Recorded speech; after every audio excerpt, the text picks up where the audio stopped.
Okay, so we're live on Twitch. Okay, we're live on YouTube. Oh, I gotta follow you on YouTube. Okay, we are, let's see, we should have a feed. Where are you, Facebook? Facebook, man, you've been giving me a hard time lately. Okay, we are 3, 2, and 1. We're all tagged, you're tagged. Okay, we're live on Facebook. What am I missing? I'm missing Instagram.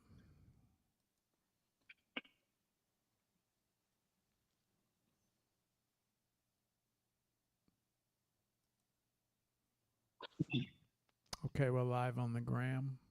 Cool. All right, I'm going to move this here. And then Twitch is good. YouTube's good. X, last but not least. Okay. Copy.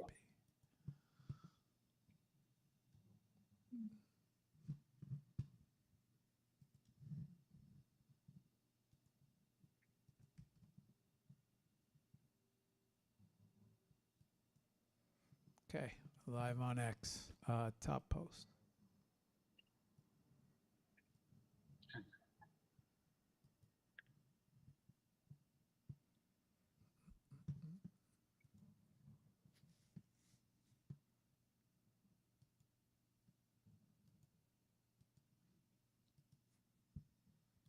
Okay, let's start the show.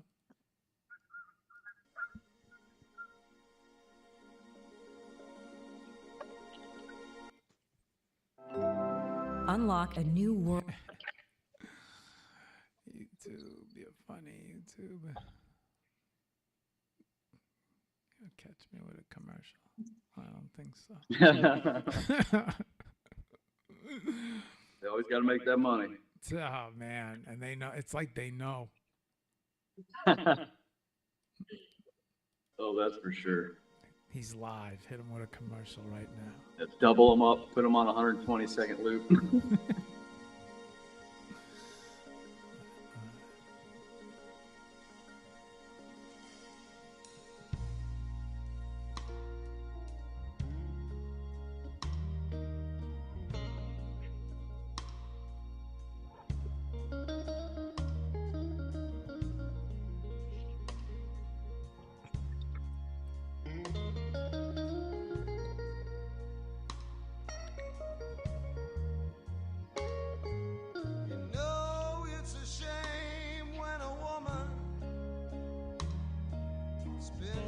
Time alone when I am perfectly willing to give her everything she needs. I don't care about her past. I don't care what she's been through. I just wanna feel one night with good love, baby. That's all I wanna do. So baby, if you got that feeling, well, I wanna give you that midnight healing. You know what I'm talking about, yeah.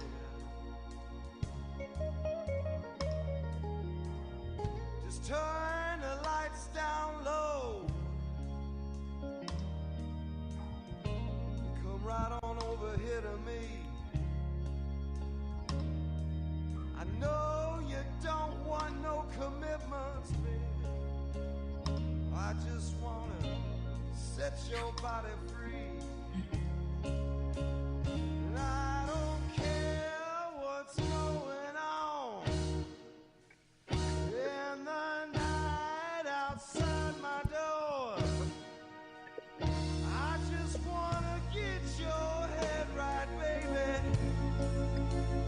Give you all the love I got for sure. So baby,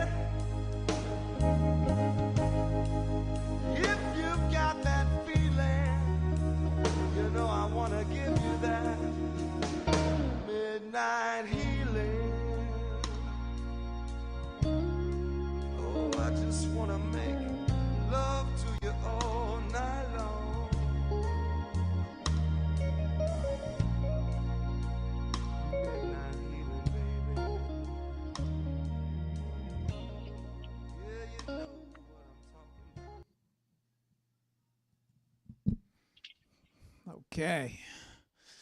What's good, y'all? Hang on one second while let's just make sure we got audio, everything's good, and we'll start the show. Make sure I'm not too hot either. I am a little hot. Okay, let me lower this a little.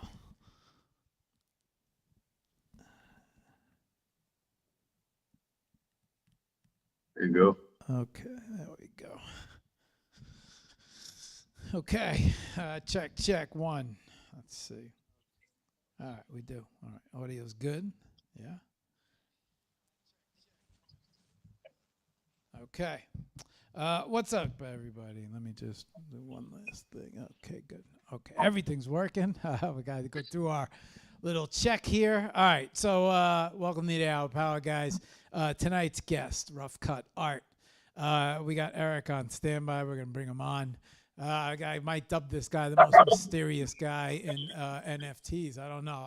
There's just so many stories floating around, and we're going to get to the bottom of them tonight. So if anybody's got a question, let's bring them on. Let's not waste any time. You guys know how I like to do. Okay, we got them there.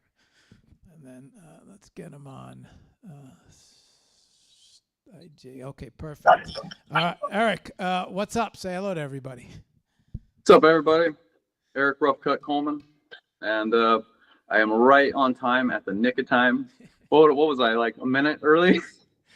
You were so close that you had me hitting up Steve with questions like, have you ever seen or talked to Eric before? Does he? Is he good? Yeah, he messaged me right before. He's like, "Hey man, I see you're going on, like rad, you know." But when I saw Steve's message, I knew you might have been a little worried. Usually we do a test, and I'm like, I don't know, I haven't heard from him. I'm like, I was like, I don't care if we even get a late start here. I'm like, just I just need a check-in or something. But yeah, you made the buzzer by the last minute. So yeah, I saw that 24-minute like warning sign, like 24 minutes. I'm like, 12 left. Oh, wonderful. Yeah, I apologize for that.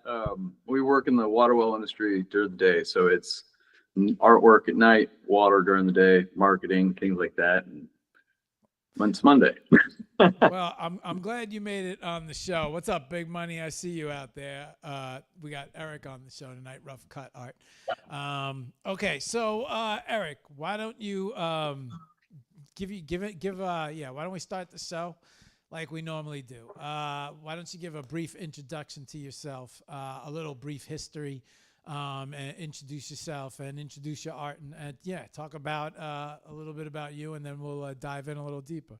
So all right, take it from there, man. Well, my name's Eric Coleman.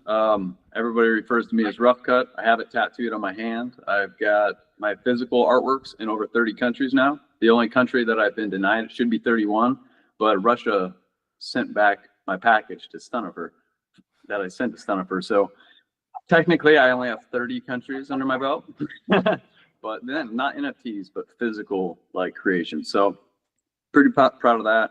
The NFT world, I'm not new, but I'm not like 2016. I'm a 2020 and 2021 guy. So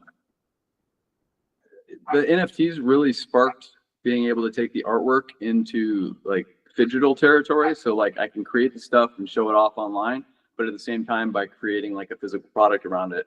And selling graphics and stuff like that's cool, but selling canvases is even cooler because for an example, I have like default size canvases, and my depth bat you can see as my PFP, that's 28 by 30 inches, and those go for 6,200. And if somebody wanted to commission a piece, it'd only be 1,500. So it's like it's a win-win because the resale value of it's good. My longer canvases, they're going for 12.5, so 12,500, and they're fun. They're easy to make, but then I just take a photo of it and put it online as an NFT and make it as a print. So the person who holds it, the physical canvas, like we've got 2 locally at Manhattan Beach and El Segundo and Redondo, so 3. And it's really cool to like walk into a house that's $2 or $3 million and be able to see my artwork displayed right there on the wall, and then jump into Twitter land, discuss with everybody who makes little characters, the little 3D renders, the Blender renders, all these different like AI, like Frisky Foxtrot makes these crazy AI things that just absolutely freak me out and blow my mind. But for them to be able to come in and purchase the print version of that. So I like the fact that I've been able to jump back into canvas work instead of just having to focus on graphics or just I've done tattooing, graphics, glass sculptures, literally like countless things. But never do I get to enjoy it as much as I do being able to be inspired by like the crypto community and then intertwine it into my actual creativity. So yeah, I don't really have a proper introduction. I just kind of show up, do my thing, make sure the job's done. But going to the digital part of end of it, to me is most enticing because, for an example, like the Brozo collection. Are you familiar with Brozo? No. But okay, well, you could introduce me to it. I will. It's just Brozo NFTs.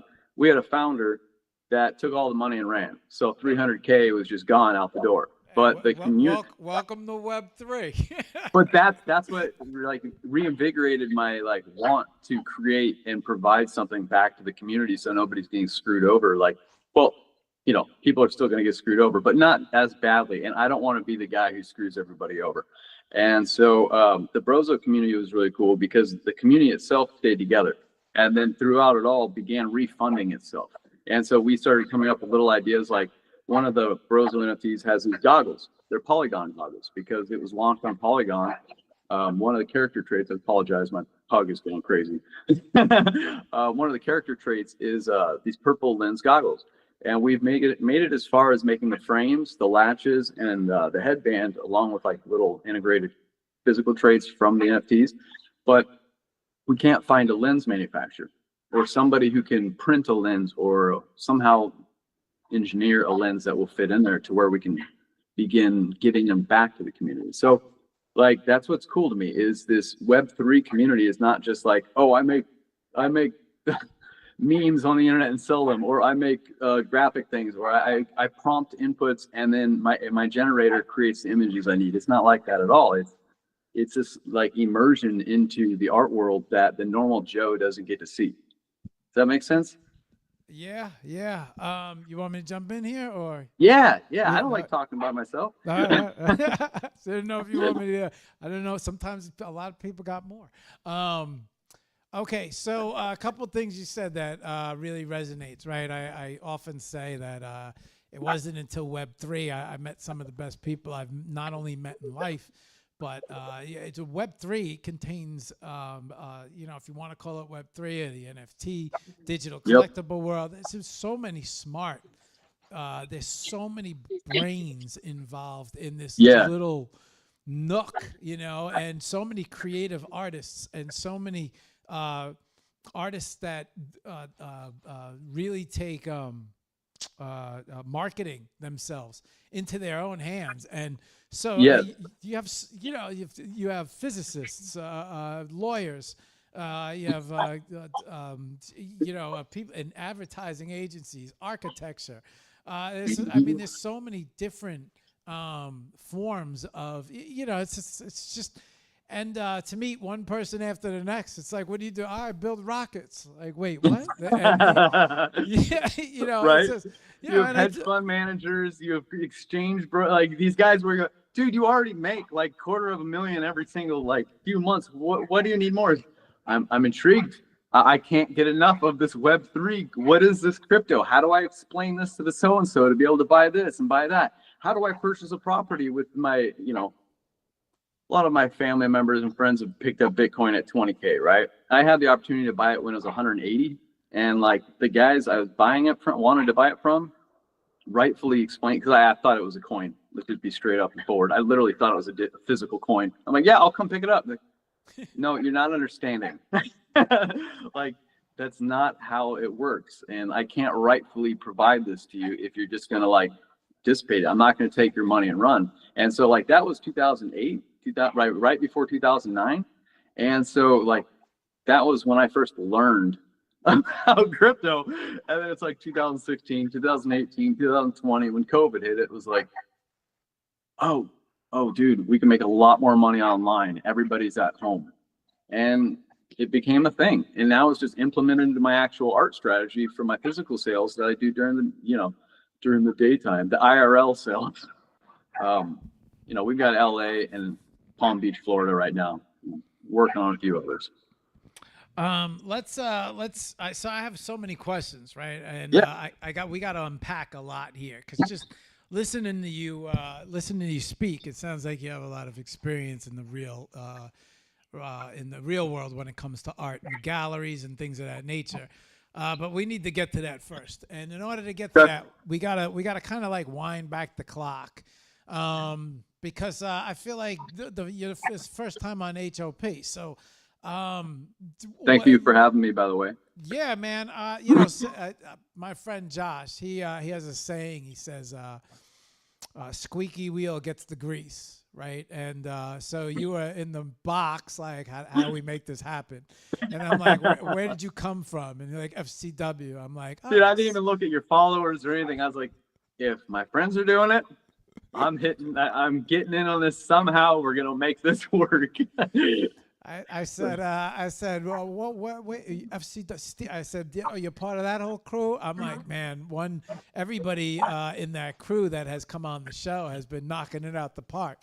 So I asked around. I'm like, RoughCut, and people started. Your name started coming up a lot. And it was just like, you asked RoughCut? I was like, nah, but I think he's in my email. I'm like, you guys know him? I'm like, I think he, and that's when the allure and the mysteriousness started. Because I'm like, is he an artist? What's the story? What do you know? I think he rides bikes. I don't know. Yeah, it was like, I think he jumps out of airplane. I don't know. He's so many different. I'm like, well, I'm like, does he create art? And I'm like, he has a gram. And I'm like, all right. Let me take a peek. And then I saw that you painted, and I was like, all right, well, we got something here. Yeah, I'm a creator. Again, if you hear my pug running around, he's just going to run until he hyperventilates and goes and lays down. So forgive me. But he's excited you're on the show. I'd like to say that, but I know it's not true. I started out doing graphics and clothing companies and stuff. So I had my first clothing company in 7th grade, selling it out of my front, you know how every school has a front office? Sure. Yeah. The teachers and principals were letting me sell T-shirts to all the other kids and the parents, like literally accepting checks and cash from the front office. So I was like 7th grade. All right, well, I can make money doing artwork. Cool. So by the time I was 19, I was already an executive artist for Skin Industries. I was working with No Fear, a lot of the old mall companies. And then during that time, I was going to the Fashion Institute Design and Merchandising. It was 3 years in Orange County for a 2-year degree, and then 4 years in LA. I only finished 3.5 of them, but there were 3 majors there: graphic design, marketing and brand development, and apparel manufacturing.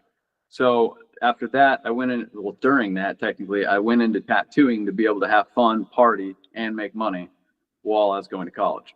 So to start it all off, yes, I was a professional athlete by the time I was 17, but literally the week before my actual pro debut, I was airlifted from a helicopter, crashed at a local charity race. Had to be a charity race. And I still race. So bikes are for that story is for real? Yeah. No, Okay. I've been on a dirt bike since I was 3. I had my first championship by the time I was 4. And I mean, like, regional and national championships, not like your local track down the road where Joe Blow and their kids go to just warm up and stuff. At age of 5, I was in Anaheim Stadium for the halftime show. And then by 16, I was doing the futures class. So it's like the warm up class before you go make your pro debut. And being in an Anaheim Stadium is much different than being at a local track. It's literally like the jumps go from this is a local track to everything's like this and 10 feet higher. And so like you go in a turn and you fall over in a turn. They're so steep. So like you have to have the progressions into it. So by the time I was 17, about to make my pro debut, I'd already done 14 years of like legitimate, you're getting paid racing, and crashed, got a contusion so bad that the guy who rebuilt my shoulders 3 times, like literally reconstructed all my shoulders. I've broken every bone in my upper half of my body besides my spine, and thank God.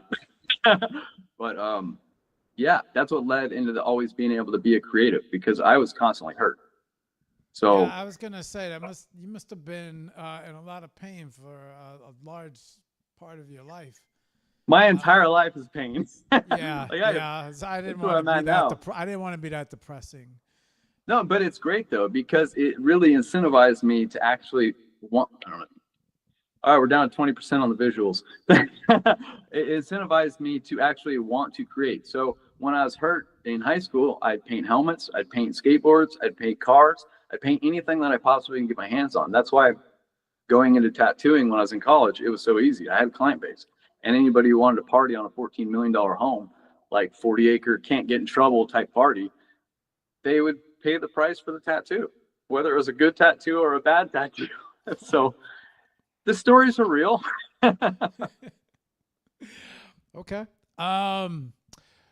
So during that time period, that younger time period, art was always, it seems like art was always a part of what was going on, whether it was 7th grade. What were you, 12, 13? Yeah, 11 and 12.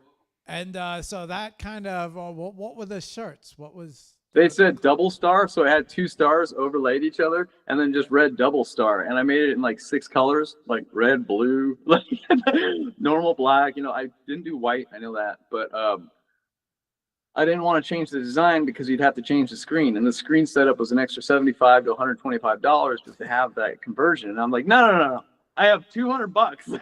And then we flipped that into 800 and something. I think it was 820 or 830, something like that. And that was the proof in the pudding, where I saw the acceptance from the parents. And if you can sell the parents, you can sell the kids. If you can get it banned from a school, you're going to sell it to the kids. So I've had 3 clothing companies from high school that were banned from every campus around here, and they sold out every time. So like, why were they? What was it banned just because of a foreign seller, or no, because I named it THC, one of them. I didn't know what THC was. Every one of my friends did. I had never smoked weed or anything. So I'm like, yeah, we'll name it Tomorrow Has Come. Everybody knew what that THC, we're buying it. So I put a picture of myself with like an airsoft gun to my head and the lettering going across saying THC, and it looked like blood splatter. And so like from the side print and going across, every head shop in Southern California sold out completely. It was like, I put them on commission. I go pick up they'd have these little envelopes for me. Just here's your cash. And then 6 cells, THC, you know why that was banned, because of weed. Sex cells, they didn't like it because we were using, I wanted to use models. I wanted to create every garment from the like booty shorts to bathing suits to the tops and everything like that. And so because I wanted to create so many things, we were banned because the girls would get naked and take pictures. And this is in MySpace era. So I had to be able, in order to promote that company, I had to merge with photographers who were looking for somebody, a creative, who could create the garments that they wanted for their models, and they would tailor their models around the garments. So it was like this full circle win-win. It's very similar. It felt very similar to these times today, but this was like 2006. Who did you find a photographer on MySpace? Yeah, from who'd you link up with? Say that again. Who did you end up linking up with? Who did you? Paul Mazzario. He's out of Boca Raton, Florida. Okay. And he owned a hair salon, and so he was like some world famous like sexy girl photographer, and I was like, yes. Was that his? Oh man, now you're gonna have me wondering. He's legit. Go ahead. Finish. No, he's legit. Paul Mazzario, that's all I can say. He's a legit dude. Okay. And I mean, that was a cool company, because once people saw other artists, you know, I consider Paul an artist.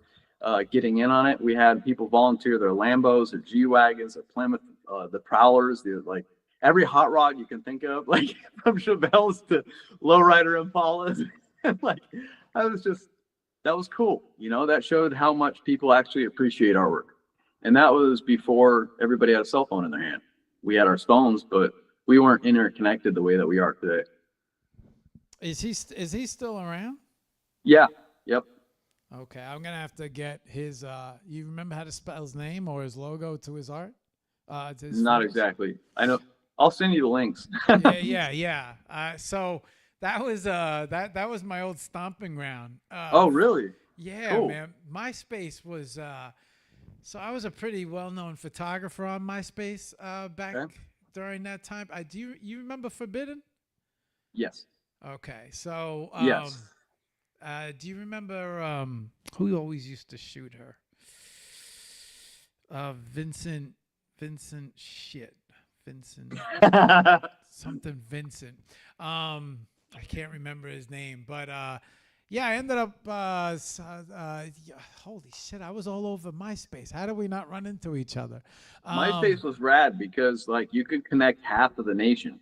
Like, well, at least the lower bracket and the higher brackets, if you were in that area, you'd be like, yo, how are we going to make this work? And people would make it work because they'd be sitting at their home on their desktop computer going, finally, somebody else like me, let's do this. I fucking loved MySpace. Mm-hmm. It was like the best social media platform that ever existed. I still, to this day, I don't feel like anybody's come close to it. No way. Because Tom let you do whatever the fuck you wanted. You had your page. All you had to do was be his friend. Yeah. Yeah. Everybody wanted to be friends. Everybody all you had to do is send the request and then if you got hot and then oh, man. And you remember waking up and your notifications would go from like, oh, I've got 5 to holy hell. So it was it was like the best time in life. It was the best time to be alive because the greatest thing about MySpace too is there was no algorithmic bullshit back in the day. You knew because I had a page that I think I was able to get it up to 180,000. Right on. So I knew when I posted a photo or my new art or new work or when I worked with, I knew the shit was going to run through MySpace. Like I knew everybody was going to see it. I didn't have to worry about how many people it's likes. Like none of that shit mattered. You just knew that whoever followed you signed in that day went down the thread. Everybody saw everybody else's post. Exactly. It wasn't oversaturated the way it is today. It was just like beautiful. They weren't choking the flow to get you to pay. Exactly. There weren't 10 emails for every one person. Like that's where today there's so many bots and everything, but this dead internet theory. But it's at the same time you look back, just how many years was that? 15 years ago. Yeah. It's like, yo, if that's possible, why are we not having that capability today? Why does everybody have to boost some sort of algorithm? Because we've seen it work. We've seen it go across the entire nation and the entire globe, and it worked effectively. I mean, throughout multiple countries. I mean, look how many bands have been able to just make worldwide tours out of what they would consider regional tours. Yeah. It was such a great time. It was such a great platform. And then if you went to somebody's page, you had the ability to color custom it. You had the ability to music. Dude, that's where I learned how to code. Then my first bit of HTML coding, I was like, this is cool. Yeah, me too. That site is what motivated me to like learn. And I'm just like, yo, how do I get this on? How do I get, this guy's got a music player on his page. How do you do that? Shit, you could put it in the back. Oh, I could change that was such a good time. And the crazy part about it is my friends, everybody used to make fun of me.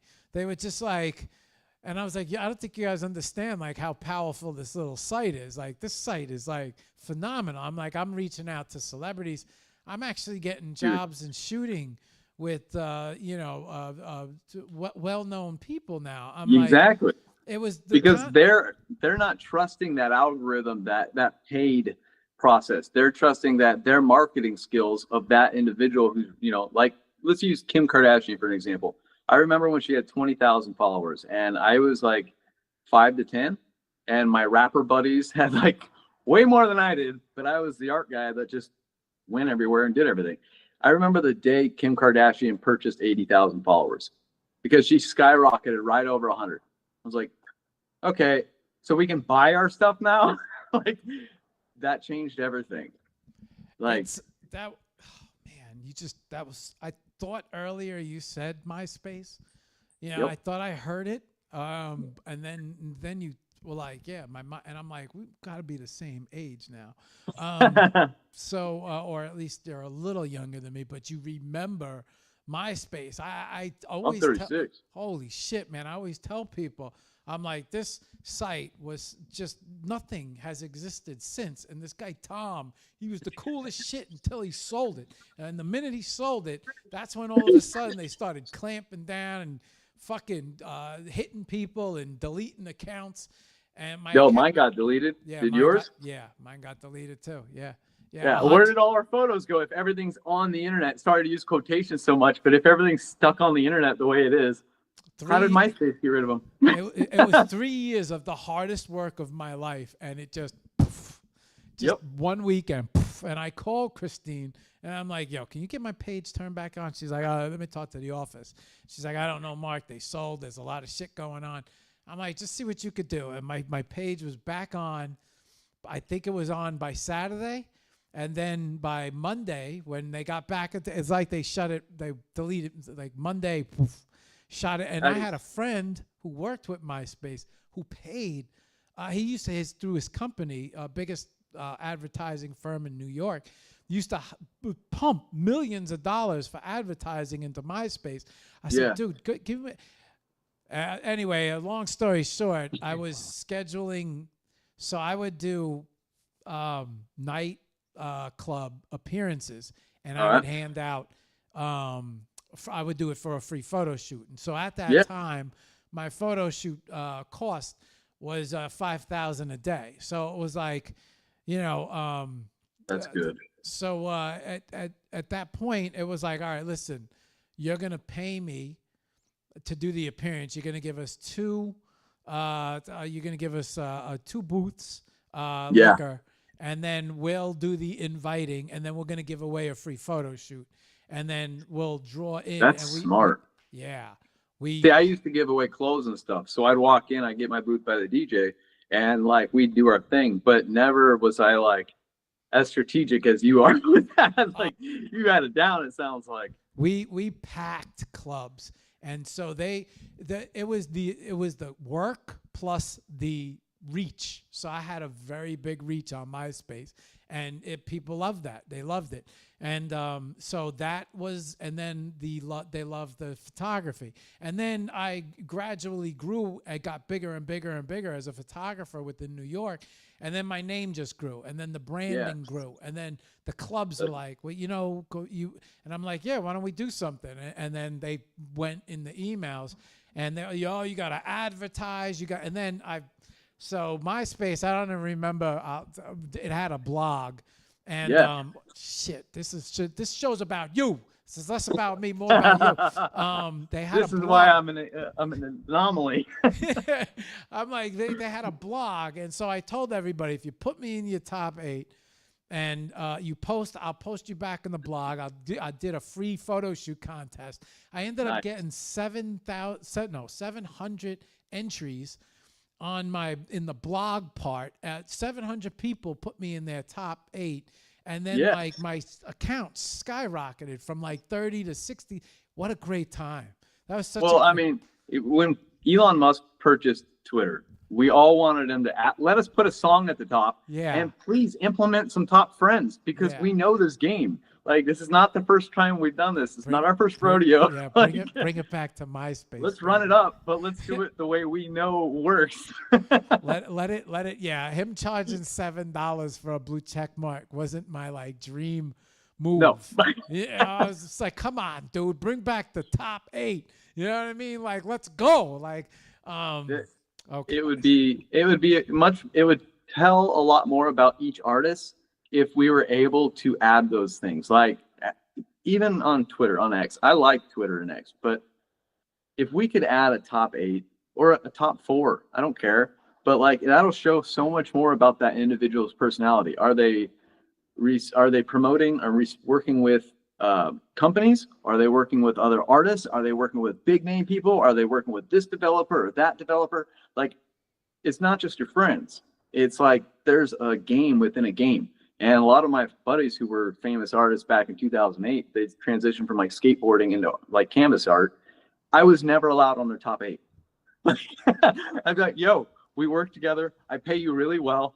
Please at least put me at the last spot. Dude, I can't. You're just not there yet.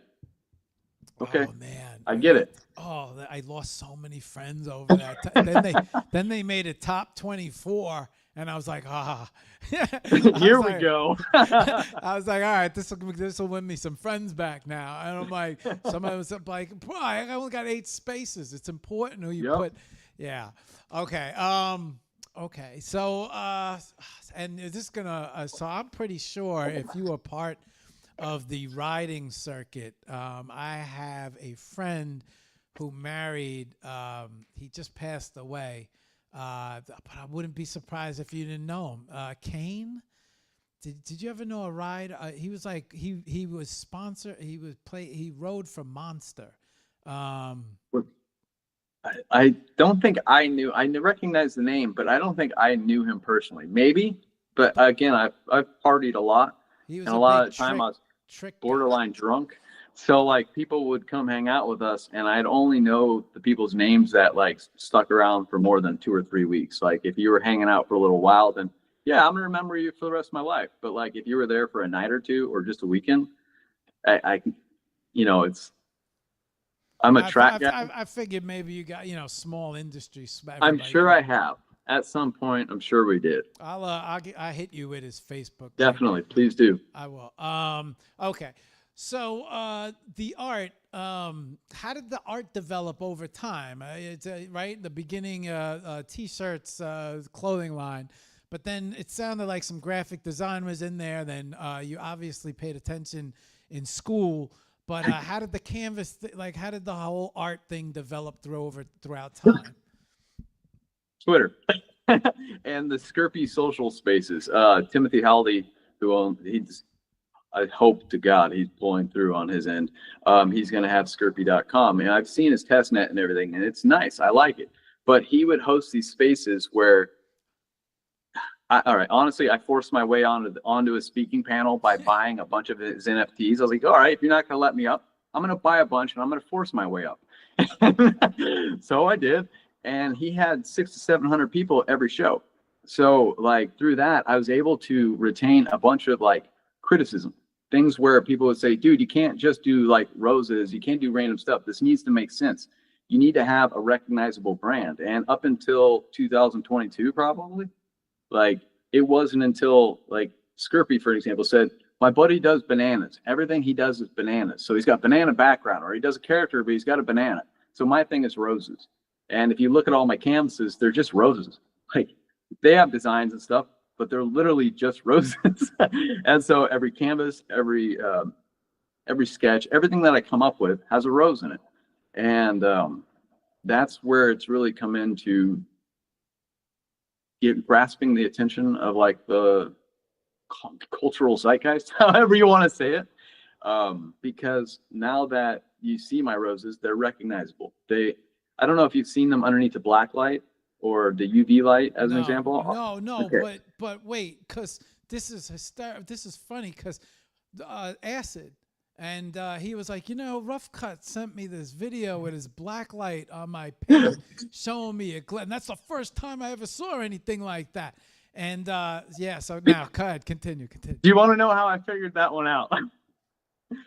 I had no idea what I was doing. I was in an apartment before I moved to this house, and I was in my bedroom melding plastic together using resin and a UV light to heat an epoxy resin blend to heat it and cure the plastics together. And this is the front bumper on my car.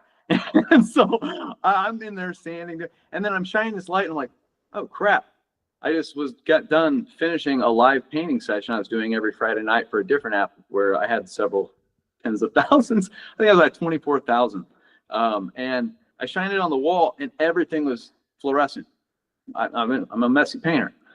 And so since then, I've implemented it into everything I do. So when you're looking at, shoot, we used to do it with tattoos the same way. The fluorescent paint or the ink that goes underneath, and you mix it with the color. So when you go into a nightclub, you can have half your face tattooed, and it doesn't show during the day. And then you've got this gnarly clown or this like skull thing going on. And like, that's what it reminded me of, going, yo, we have to put this in every canvas. And so people see the canvases, recognize it. But when I hit them with the light, it's like, how did you come up with this? How are you able to get this texture? How are you able to do this? Like, it takes me a long time. I have to do it one petal at a time in order to make sure every layer of paint, like, I add so much water to my paints and I whip them a specific way. It's almost like whipping eggs or like butter, you know, or whatever, that it layers. And so one part will dry while the other part's moving. And so I consistently have to add. So every petal on the canvas is done one at a time. And so I'm able to manipulate the entire canvas in the broad spectrum by working in a small spectrum, I guess, you know? And so like, I know what I want to achieve when I want to turn on the black lights, the UV lights, and there's another form of light, but they all project differently. So the colors for a black light are not going to look like what a UV light looks like. But then you can mix them together and it creates another completely different story told by the same exact canvas. So yeah. Go ahead. No, you're good. I was telling Acid that there was one other painter in Thailand that I had saw, and I want to get her on the show. So I remember going to see her set up her. She had a studio in Thailand, and I remember walking through in the day, and I remember saying to myself, like, this artwork's really fucking good. Like, this is some good shit. And but then I remember I came back later that night, and her studio was still open till like 2, 3 in the morning, and she was painting, you know. That's legit. And there was nothing but purple light coming out of it, and I'm like, what? Yep. What is with the purple light that's going on? No red light district. We've got to have reactant. So I go I back want people to be like, what the crap were you on? And I'm like, nada. You know, sparkable, that's it. So I go back into the shop, and now all the paintings, you could see skeletons in the figures. Yep. Right? And I'm like, where were these skeletons in the daylight? And then it hit me that she's using reactive paint in these paintings. That's the beautiful thing about it, though. You're able to put a message or something, like you can have something and then have it completely interpret something completely different where you're telling a full story night and day. I just had a woman in Manhattan Beach purchase my Hope painting. I think it's like a 5 foot by 4.5 or 5 by 4 or something like that. And she had no idea it was even a rose or a sparrow. She's like, what is this? And I'm like, you literally just put the highest bid on. You said, I'm taking this home. Like, I don't care what the bid is. And she didn't know what it was. She just knew that I created it, and it was cool looking with the colors being purple, orange, and like a matte aqua teal color. And I explained to her it's reactant, and I explained to her the rose, and the sparrow coming out of the rose, its feathers would wind down and create the petals of the rose that then are the only things that are not reactant on the entire painting. And so this whole painting lights up, and she goes, are those boobs? I go, you see boobs? She's like, well, you know. I'm like, no, I usually implement like smiley faces or like little X's and stuff like that, and I'll create little things, but primarily never considered adding boobs to my paintings. So, you know, roses. Interpretations. Exactly. That's the best way to put it. Everybody's interpretation of things are different. So how you paint that picture, like full spectrum, both day, night, and light reactant, is a way for them to perceive it and create their own story out of it. I guess that's the best way I can say it. Because if that person's taking it home, I want them to be able to be proud of it and tell their friends, like, oh, I met Eric, da da da da da da da. You know, he's this goofy, tall, like, I mean, as you heard, I don't know what everybody said about me, But No, there's nothing but good things. you wouldn't believe how many messages were like, "Hey, so your name came up again." Yeah, I'm no, like, no, nothing. It's a lot of people had, there was a few. There was 2 or 3 where people were like, you should have rough cut. Josh was like, you should have rough cut on. Who else said your name? There was one other person, maybe 2 other people who said rough Aja, cut. Phantom, BB, I want to say Vic. maybe BB or Vic. It was a female. Yeah, somebody said rough cut. Somebody, and it might have been, yeah, because somebody said it, and I was like, yeah, but tell him that his name already came up. And then she went back and said it to you. And so whoever was in the mix of that messaging. But it's a question, the rough cut Yeah, name. what's up? How did you get rough cut? All right, so this is a fun one for me. I don't know if you can see that. It's dark in here.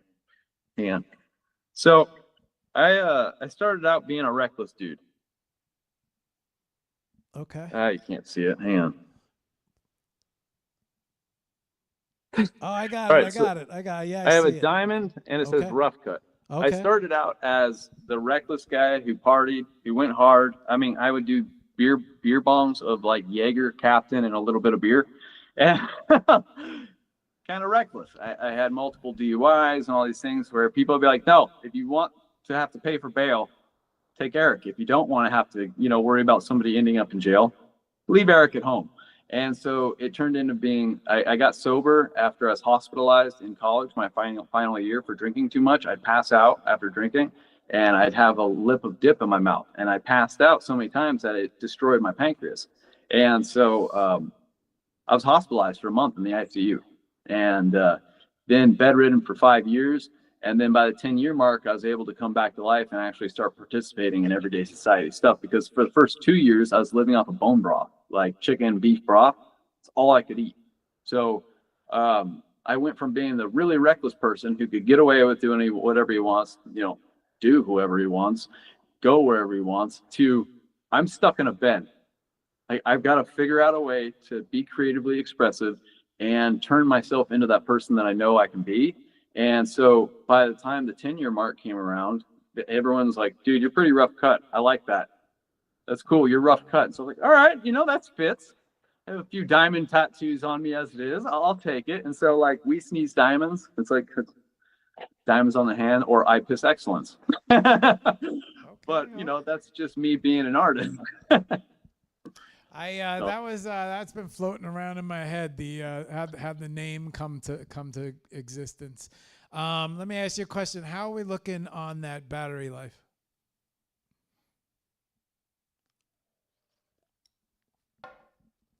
Oh shit! We just lost them. Okay, so everybody's gonna hang on for a little bit because he's gonna call back in.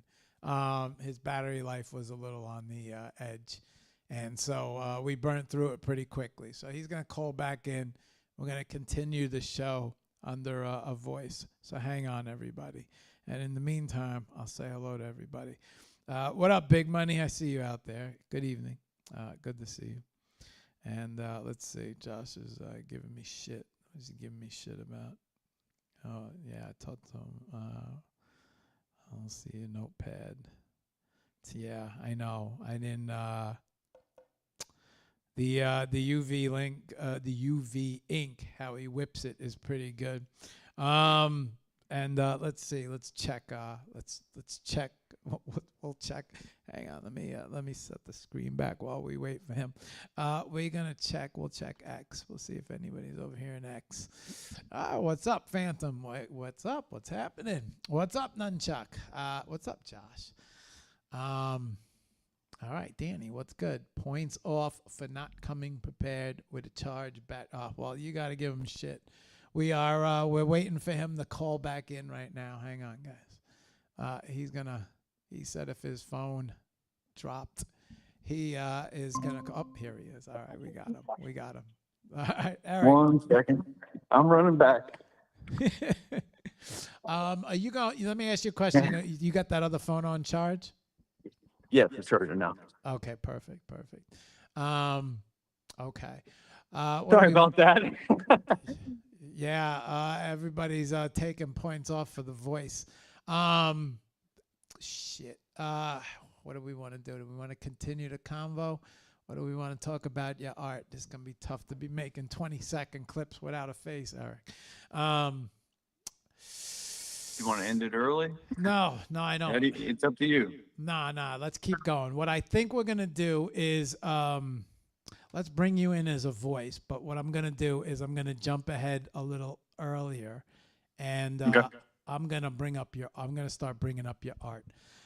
Perfect. And I think by the time we get done talking with your art, we should have a pretty good charge on the phone. Okay, cool. Sounds good. Yeah. So I apologize. I've been going at it working all day, so it's all right. didn't even consider to charge everything. So while I'm bringing up, let's bring up your. Hang on, I got to switch everything around because we're gonna do this. I know. I killed the flow. I'm sorry. No. I was hoping to squeak out an hour, but shit happens. So we got to make a quick adjustment. So let me bring you up. To rough cut. Okay. So question, right? Yeah. It sounds like the art thing has been a lot longer than the.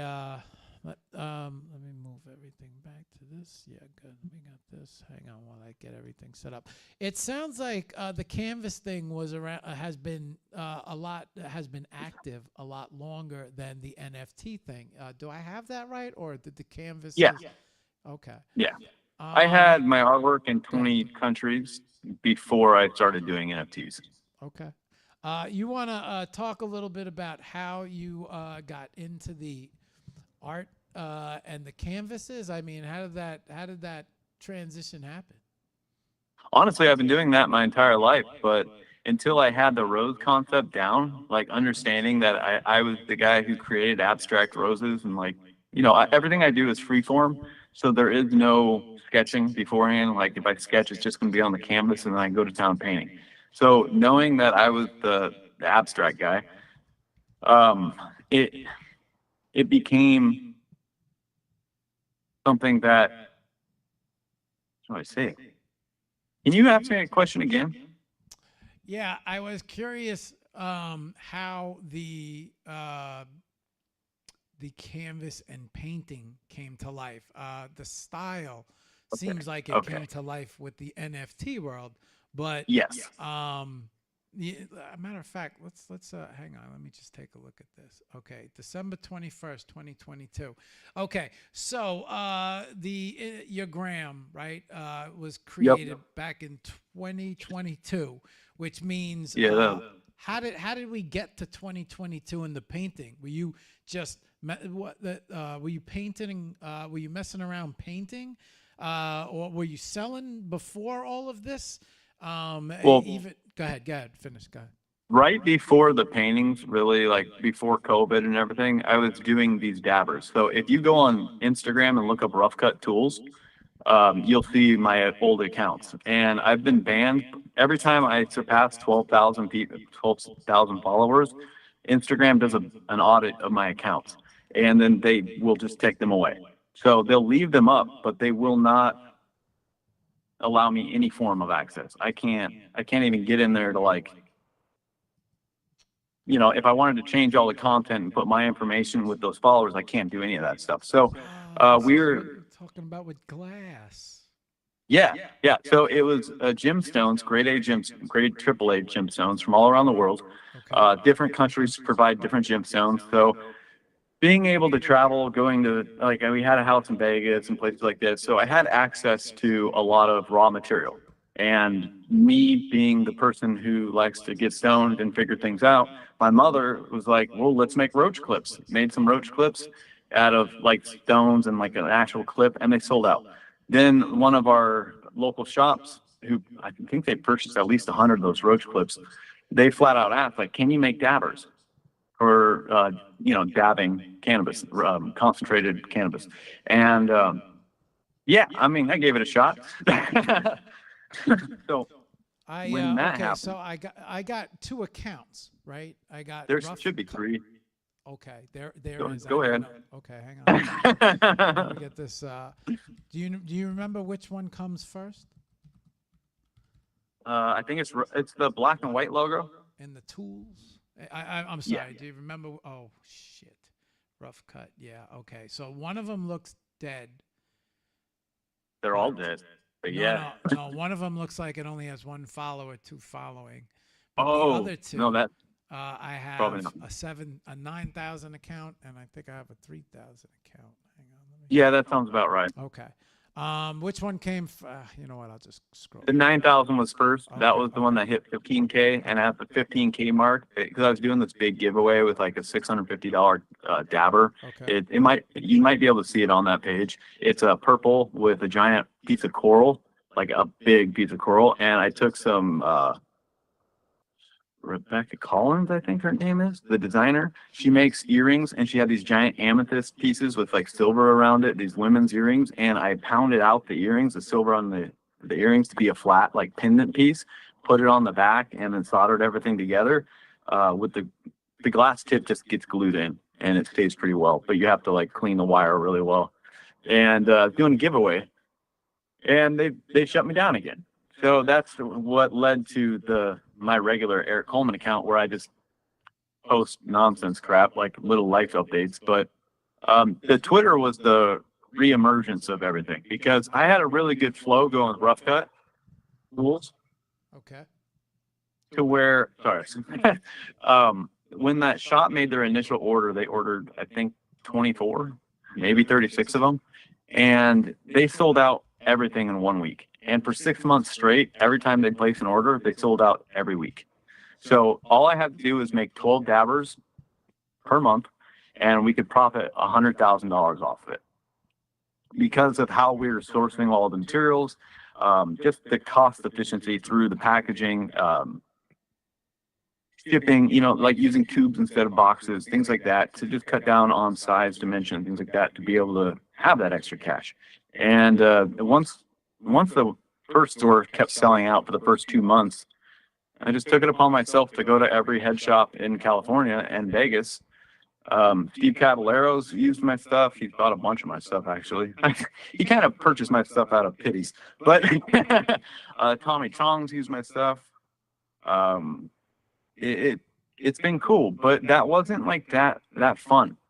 When I was able to, when Instagram banned me for the umpteenth time, I was able to just say, all right, well, what type of artworks is the mass group of people, the normies, what type of artwork will they like where I won't get banned? Because I don't want to stop creating. So that's kind of what you were getting banned for these dabbers. Yeah. Bro, And I've been banned this from, is such good work. like, for an example, Etsy, for an example. I had all the stuff listed on Etsy, and I use physical locations as an example for sales, because whenever I'd list online, they'd ban my product. So, like, people would label dabbers as perfume dabbers, and I didn't do that. I just put dabber. And Etsy did a full wipe. Like, they wiped everything besides T-shirts that had a Tommy Chong picture, or you couldn't even have a Doobie picture on a T-shirt. They wiped everything. So constantly, platform after platform after platform kept cutting me out. So, at a certain point, you have to just cut your loss. But thank you, by the way, for that compliment. Yeah. I was gonna say, any thoughts about? Do you still do the glass thing? Any thoughts about returning to that? I would like to. I keep trying. Like, I hit up a few of my old contacts, but every time I try and sell them, they try and get me to sell their products. I'm like, dude, I just want to create. I don't want to create logos for new strains or anything like that. I don't want to have to sell anything. And here in California, they have a triple tax as of 2019, to where the head shops, smoke shops, cigar shops, even the liquor stores cannot sell. Like, you used to be able to get 2 blunt wraps for 99 cents. Now you can only do 1. Then they did another tax on top of that for not, you got your sales tax, your state tax, things like that. But the shop itself had to pay 3 taxes for every item that they'd purchase. So like for them, when they'd buy a dabber off me for $40, it was more difficult for them to sell it at 150 when they would normally sell it for 86. Does that make sense? The profit margin wasn't there for them. Yeah. Yeah. The state just took it away from them. So I didn't have the reach that I had. I mean, I'd love to keep creating them. If there are people that would like them, absolutely, I'll create some. But right now, most of my commissions are all canvases. I don't even get commissions for I get commissions for graphic design, for logo development, and canvases. Have you ever thought of maybe incorporating the glass as in possibly glass art rather than, you know what I mean? Have you ever thought about, I mean, there's so many things that you can make with the glass that could incorporate the canvas. I mean, imagine if there was a way, is there a way to drip glass down a canvas? Yeah. Yeah, you could do that. I mean, you couldn't drip it, but you'd have to find a way to put like a metal sheath into the canvas, like if you're putting lighting into a canvas, where you poke a little hole in the back and you thread it through type deal. Yeah, but like with the glassware, if you look at the glassware, we put opals in there. The only thing that we were not successful with was putting a diamond in it. So we do carp caps, dabbers, bongs, things like that. And they're all like, there's a little frog one. It's a little carp cap. The frog's sitting on two little like crystal things, and the eyes are opal. I mean, each piece of opal was like $140. So, I mean, there's some serious creativity where you can implement that into a canvas where, Sure. say you have the glass and you wanted an opal piece, but say like, for an example, like my Death Bat default, my Death Bat community is a 7972 is my PFP. And so that's my bat, but it's my rendition of the bat. So if I wanted the eyes to be diamonds, I could easily, we could probably, if you bring it to topic, I should probably just do it.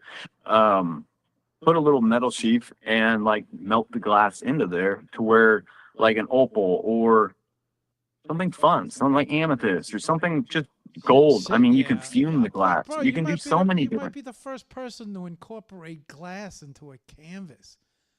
I'm gonna have to now. Yeah. Now that we brought it to the Come public. on. I like innovating. And then a lot of people get. So we had a guest, Luco, on the show, and no, not Luco. Excuse me.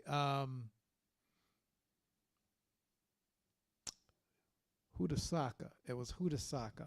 We had a guest. Oh, all right. Hudasaka was on the show, and part of his canvases, he incorporated a neon light into the abstract art. And then and so I love seeing. You're welcome. Right. I just love seeing. Go ahead. I've been advising and working with them for a while now, and like Acid, is technically his agent, so. Everybody's working well, they're innovating, they're progressing, pushing the movement forward. If you've seen Ukaswaka's paintings where he turns them into AI and lets the computer take it from there, they're moving. Yes. Yeah. That's so cool. Yeah. That to me blew my mind. I was like, dude. Yeah, he was one of the first I came across. I'm like, holy shit. And then we're looking at his, I'm like, wait a second. Is that neon lights inside your paint? He's like, yeah. I'm like, oh. I'm like, so, a canvas is so much more.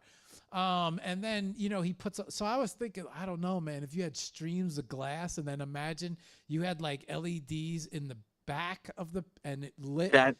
That's what keeps coming to my mind, to be able to illuminate the glass, to allow it to get that fullest effect to where okay, for an example, when I first started with the NFTs and stuff, my biggest idea that I still have not been able to bring to fruition, but I plan to, I want to integrate it into windows. So having a great room, or a living room, wherever you're at, your windows.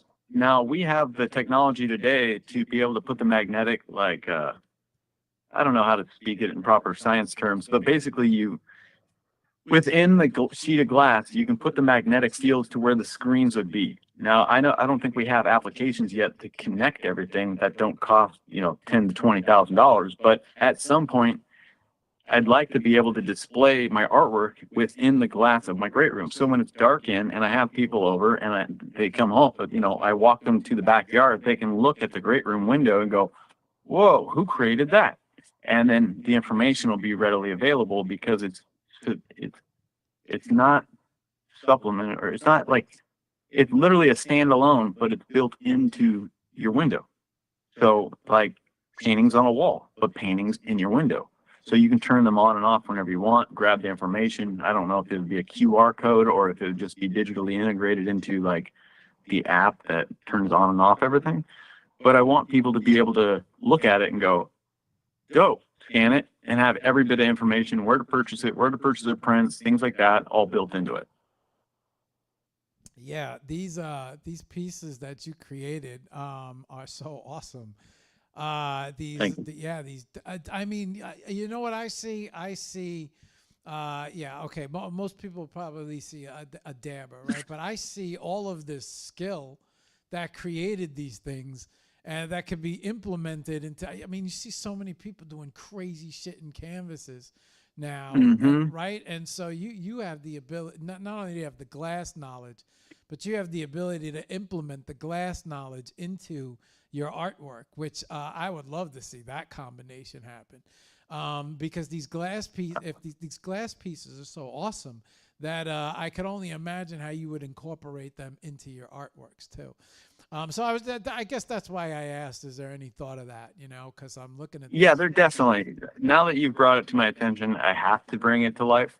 But that goes along the lines of like creating your own paints and things like that. I do. Yes, I'll go to the art store and buy my paints, but if I want a color specifically tailored to what I'm creating, I'm going to make it. Whether it's from the flower, like breaking down flowers and doing it that way, or taking fish scale and putting it into blue paint to make blue paint more sparkly. There are a lot of ways to be creatively ingenuous. Like, you can push the boundaries in a lot of ways. You don't have to follow the cookie cutter mold of like color in the lines. Buy your paint from here. Don't use that paint. Only use this paint. No, you can paint. You can use whatever you want. You want to use car paint? Use it. Mix it with acrylic. Do whatever you can. Just see what the result is. I mean, you never know until you actually try it. You can put silver flakes in there, you know, like literal metal flakes, and it paints just like a regular acrylic paint would. But you have to want to create it. Like, if you see that end result, you can come up with a way to create it. Yeah, I was always fascinated with glass, bro. Always. I watched some of those. I mean, I'm sure you are more than familiar with the glass blowers, and just being able, watching how they create and how they twist and turn, and and now there's so you had a piece. Let me see. Hopefully I can find it back. It was on this page, I think. So there was like an octopus sitting on top of the glass. You know what I'm talking about? Yeah, with the mini bubbler, yeah. Yeah, imagine if that. Oh yeah, here it is. Imagine if this, like, just the octopus glass. Like, imagine if you figured out how to get this octopus hanging off, maybe one of your paintings. You know, like I just off the corner or something. You know, like I don't know. Just creeping in there. Yeah, I don't know. Just to show the ability to be able to do so. I mean, the range, the glass work was really fun because you were able to incorporate a multifaceted view of art. You weren't stuck to one structure. Like, you were able, if you could think of it, right, you could make it happen. Yeah, and if it didn't work, okay, try again. What? A glass broke. Have you seen those videos where they dip the glass and I forget what they call it? It's when they dip it a certain way and they pull it back out, it creates this like water tail ish, and it's supposed to be like, the glass is supposed to be strong as hell. They call it an effect, but they started creating art out of these things, but yet if you clip it the wrong way, the whole thing will bust into a million pieces. But that goes with everything in glass. Like, there's so many things. Like, when we were working on the diamond dabber, it broke every time. It never once stuck. Yet the opals, they stuck well enough. I Um, mean, it's just practice. I mean, if you have the customer with the patience and the people who, believe in your vision, and if you can sell your vision, you're going to be able to create a good end result. I have a picture of your 2017 dabbers, right? They're all laid out on looks like maybe some fur. Yeah, our custom boxes made those too. So people are so personal with their glass too. It just Yep. yeah. Yep. I got the respect from my grandmother. I mean, she didn't smoke, but my mother did. I do. And my grandmother collected glass. And I mean, she has glassworks that I've inherited that came from France, where whenever it's been traveled with, somebody had a designated seat on a plane or a car that all their job was to make sure that glass piece did not break. So, I have a fond respect for glass, for everything from vases to these what do you call them? Catch-all dishes, where there's like you can have all sorts of creations and stuff. So my real quick, my mother is a big Depression glass collector. Oh, nice. Are you familiar with the Depression glass? Go ahead. So the Depression glass, they only made 3 colors, I think. Pink. That's right. Green. Okay, tell me more. Okay, and so the fascinating thing was the way this Depression glass was created. When they created it, somehow it became fluorescent. And so it's true Depression glass when you run a black light under it, because the green will light up like neon green. And and it's a true green. It's right, that oh crap. There's a color oh my gosh. It's a specific color that people tried to replicate in the 2015s, and then it was purchased and banned again because it was so difficult it was expensive, but it's also difficult to work with. And like, I know what you're referring to. My friend out here, she just inherited a bunch of it, and she has the green one. And I had no idea what Depression glass was. I thought she meant, some form of like heat treatment or something funky, where I had never heard that terminology before. And then when she started explaining to me, it made perfect sense. And then when I started, like right now we're talking about it, I wish I could remember the name of it. It's that green, that it's such a beautiful and unmistakable green when you have it lit up. It's just next level. Do you see the Wu-Tang bong on there? I'm actually, like a honeycomb. I actually brought up a picture of this. Hang on, let me go look at this. So Josh tapped in. He said it's uranium that makes it fluorescent. Nice. Very cool. What bong are we looking for? The Wu-Tang one. It's clear and honeycomb, and it has like the Wu-Tang symbol as a percolator. All right, hang on. Let me in a golden honey color. But that one lights up as green. Okay, I don't see it. Hang on, let me look. Maybe it's on the other page. I think this might be it. Is this it? Not the best picture, but you get a good perspective of it.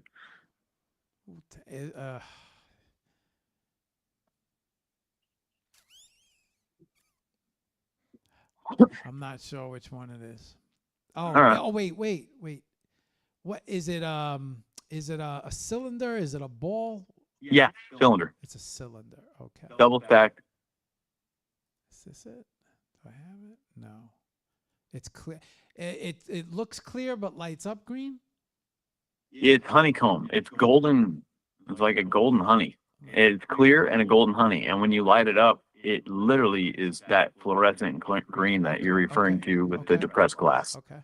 It's a very, very interesting color. I actually have a picture of depressing glass up. I could brought that Cool. up just to show everybody what we're talking about. Yeah. But it's I wish you could see this right now. So I have a full look at that uranium glass, vintage glassware. So Josh, so these collections, which I'm just showing people.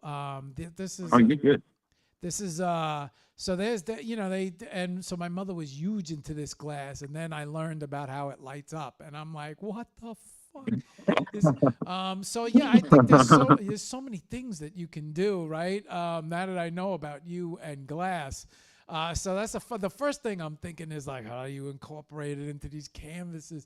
I love that idea. I can't believe I haven't like taken the time to actually figure that one out. I mean, imagine if you had a rose, but the petals were somehow the uranium green glass, and then you got yeah. No, that would be so good because you could have the folds of the rose, like the petals folding over. Yes. Like what I do is I like to do the folds a different color. The old school sailor, very traditional, and you can make that like where it's dripping off almost. Like you could do a drip, you could do a single phase, or like, I mean, it's really how the canvas plays out. But that would be pretty cool. I agree. I think it's doable. I think it's doable. I mean, even if worse comes to it, you could blow the glass on the side or on a template that matches that pattern and then bring it into it afterwards by integrating. And imagine you weave it, right? And so the way glass works, which I'm sure you're more than familiar with, it works just like, what do you call that? Fiber optic line, right? And so, exactly. Right? And if you put light on one end, so if you figured out a way how to incorporate something that went through the canvas where nobody saw, right? And it was in the back, you could light through the back, and then it would light the whole piece of glass on the front of the end of the canvas, right? But this is perfect because I've been trying to. I'm on the board of a museum out here. I'm on the board of advisors, and I've been trying to figure out a way because everybody says, well, let's just put a frame around it and put some LED lights around the frame. And I'm like, well, that's kind of boring. And it doesn't really give the full perspective of like the image that I'm trying to show because projecting a light on it's one thing. But if you put glass on where it's seamed in and you have the lights put into the back where like literally you have to stitch it through. Yes. And so like that would take the process of having to frame everything. If you look at my canvases, I don't frame them for a reason because I paint the edges. I paint the entire canvas gets painted. And so if somebody wants to frame it, right on. But if, most people who display them just leave the full canvas because of how the edges are done.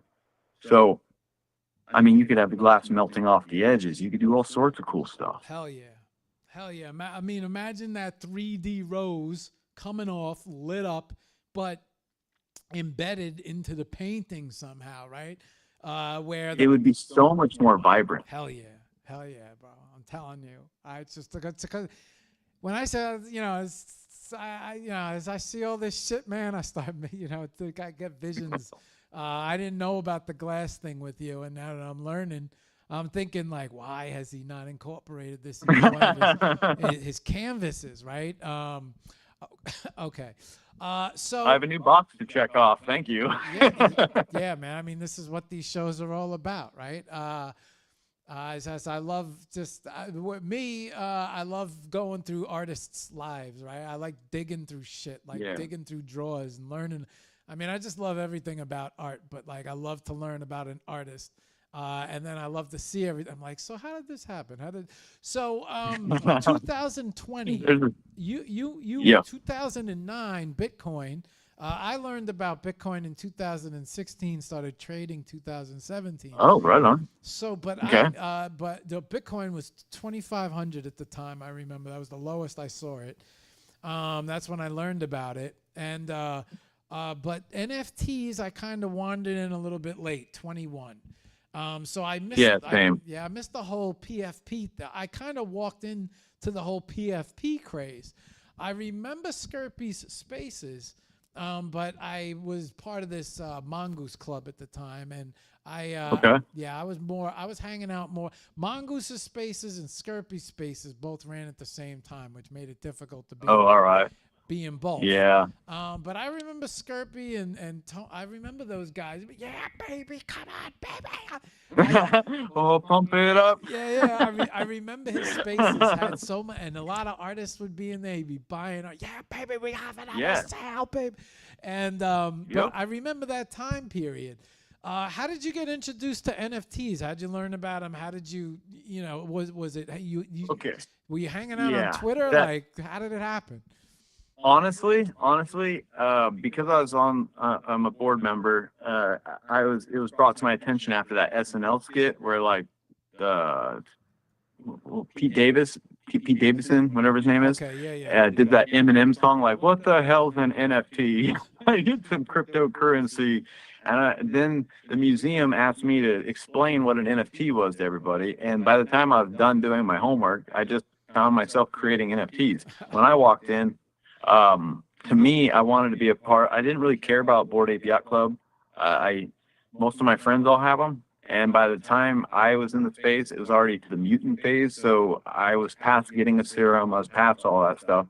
And I didn't really want to buy into the hype.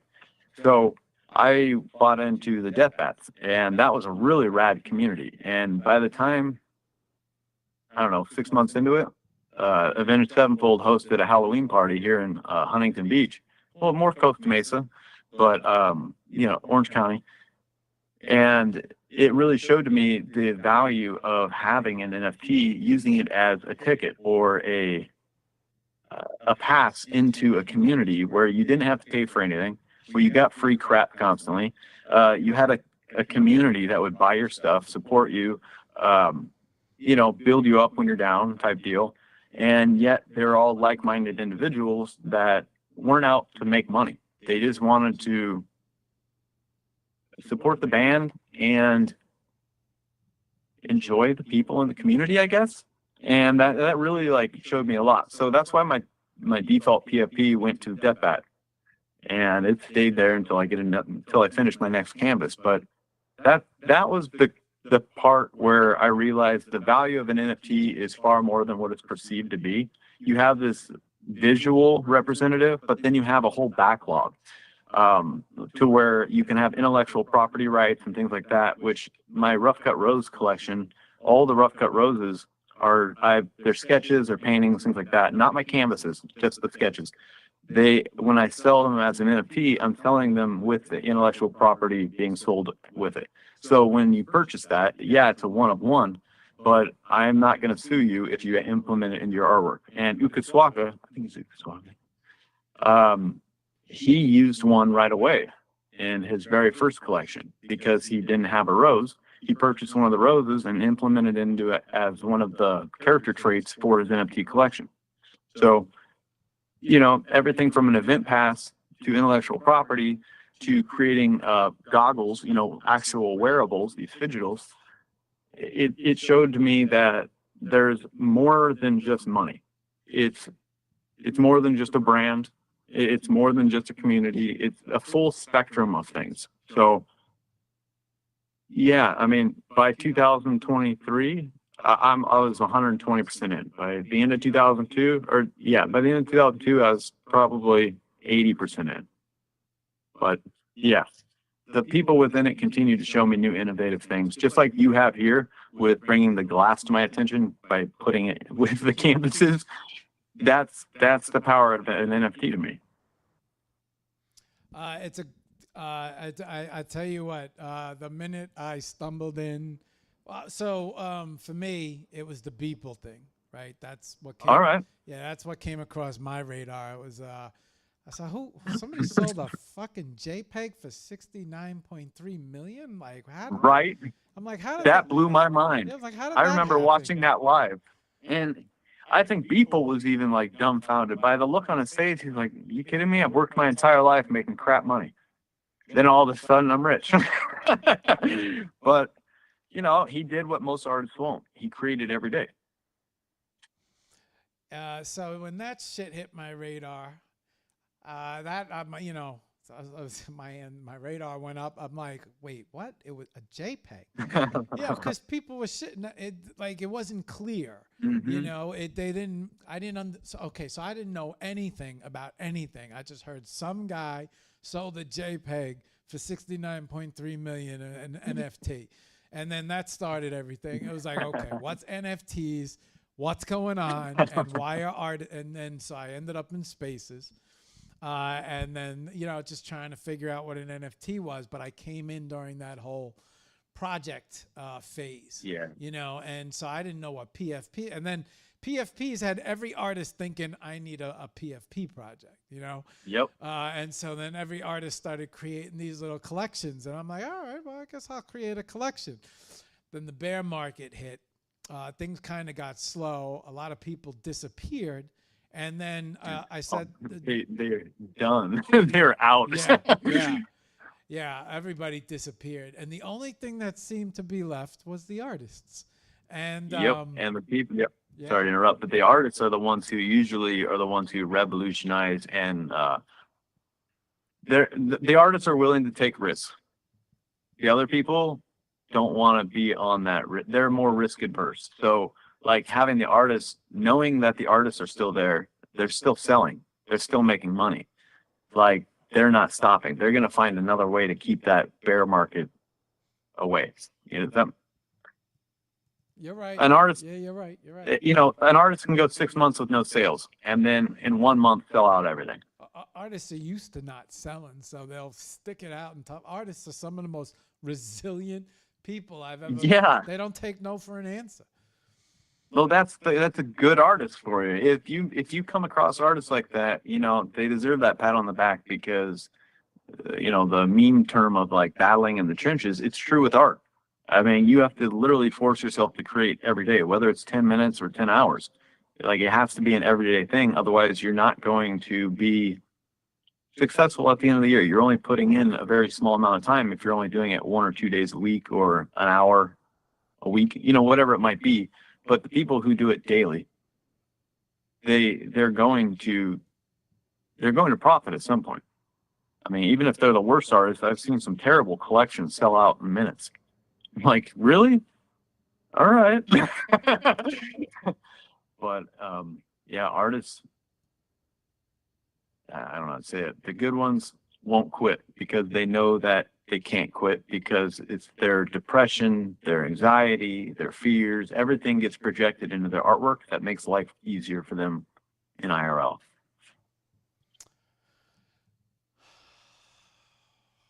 I love these shows. I love just shooting the shit with artists. I love art.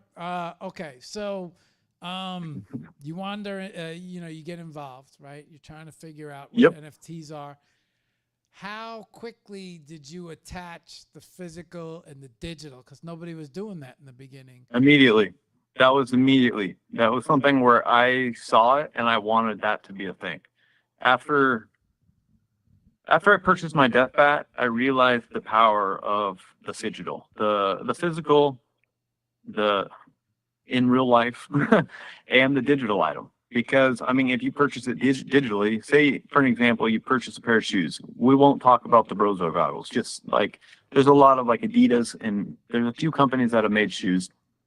You purchase Porsche is one of them too. You purchase the digital, and yet a physical shows up at your house in your size, and there's only X amount of them. I mean, how cool is that? It just blows my mind. So, like the Death Bat, with the way they set their stuff up so that, for an example, if you would get free tickets to all the shows. You get a free guest pass so you wouldn't have to walk through like hundreds and hundreds of people in line. You just walk right through. To me, that's a physical item because you're doing it in person. So yeah, you purchase a digital asset, but that digital asset's getting you access to whatever you want in real life. So like right away, that was my goal. Okay. You were selling before that too, right? Correct? Mm-hmm. Okay. Yep. Okay. So let me hit on one more thing. Yeah. Go ahead. For the digital, show, what enticed me the most was like I use this app today. Anybody who purchases a canvas gets the 1 of 1 NFT of that canvas. But that 1 of 1 NFT, not the prints, the 1 of 1, is used as a certificate of authentication. So that, yeah, it's on the blockchain and stuff, but instead of me having to file out a physical copy where you may lose it in 5 years, you have it on the chain. And so, people don't understand it when I say it to them. Fucking great idea. Well, like I was at the museum, we sold the last canvas December So for many the people are fundraiser. doing it the other way. Yeah, they shouldn't. They Buy need to the be using the NFT, digital as, and I'll give yeah. you, right. So when people put a commission, like for an example, when I was talking about the prices for my canvases, yeah, they're paying $1,500. But the coolest thing to see is when my friends go, "Wait, my artwork's an NFT too?" I'm like, yeah, that's your certificate of authentication. Like, it's got to be there. And any proper artist, in 100 years, you want to be recognized. And if your artwork's being appraised, or like say somebody needs a loan for another house or something like that, and they have a bunch of artwork, your artwork's included in there, you want that appraiser to be able to find you as an artist so that they can look it up immediately, see what your past sales are, see what your current sales are, see what your current market price is, and then base that loan structure upon that. Because if you're borrowing for a house and you have a painting that's worth $12,000, the bank's going to loan you up to $120,000. It's you don't so one of my big things. Am I blowing your mind? Yeah, well, okay. You know why? Because a lot of times, with when it comes to artists, even me included, right? A lot of artists don't focus on. So what I've come to learn is when I've noticed that when you get into the NFT world, everything shifts. Everybody's mind shifts. It's like, oh, okay, I can make digital art, and there's so many different ways to. So I look at this whole world as a part of your art journey, right? You have physicals, galleries. There's the real world, selling. There's that part of it. Then there's the digital world. There's the exchanges, the digital art, right? And so, I think a lot of people get hung up in the digital world, and then they worry about like, okay, let me see if I could get my art, and it doesn't sell, and maybe they might sell a piece for $10, and I'm like, or it's a one time. Sorry, it's a one time a year, like annual type thing, and they sell it for 70. And they're stoked on it. But at the same time, that time and effort put into it, you're not getting a return. Right. You're screwing yourself over in the long run. So it's a fine line to walk, but I mean, if you do it for enough time, like if enough years go by and you're continuously creating and building that brand and your image and that recognizable trait, like my roses, I've been creating roses since I was in 7th grade. I have 28 roses I've tattooed on myself. I've had thousands of customers that have had me create, like, when I tattoo, I just take Sharpies and start drawing on people. And so every single person would get a unique rose. And like, for me, my brand has always been roses. So when they see my stuff, it's like, oh, there's Coleman. And like right now I have gloves with my, it's called RoughCut Rose, the canvas. It's the purple, red, and a pink one. And we made gloves out of them for the motocross, the driving, because I raced shifter carts and cars as well for 4 years before COVID hit. And these gloves now, I've got 2 athletes on the east, one on the East Coast and one on the West Coast, that wear my gloves for all the supercrosses. And so they're getting all this promotion, and being able to see something that was created as a canvas, turned into an NFT, sold as prints, being used on a glove that's in they're going to be at Daytona this weekend. So last weekend was AT&T Cowboy Stadium, and seeing my gloves in the stadium on the Peacock, presentation, the channel, it's baffling, but that's the power of artwork. Hey, Eric, quick question. How do you think that other phone is doing? Think we get? I can go look. Yeah. Yeah. If it's let me see. So 50% lasted us about 40 minutes stream time. So we'll probably go to like 11:15, 11:20. So if you got 50%, we could probably finish the show all video. Yeah. All right, let me go grab it real quick. Okay. I'll keep showing you art.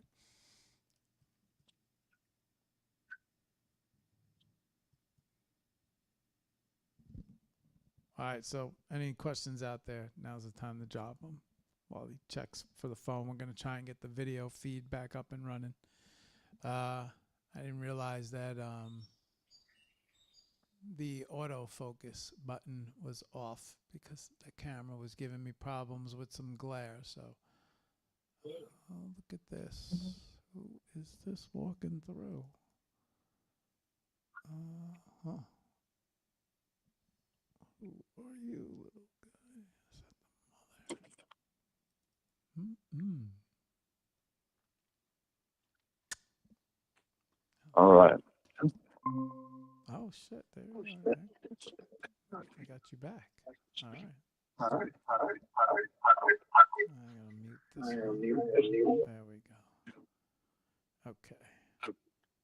I don't see it. Cool. Shit! I think I muted the wrong one.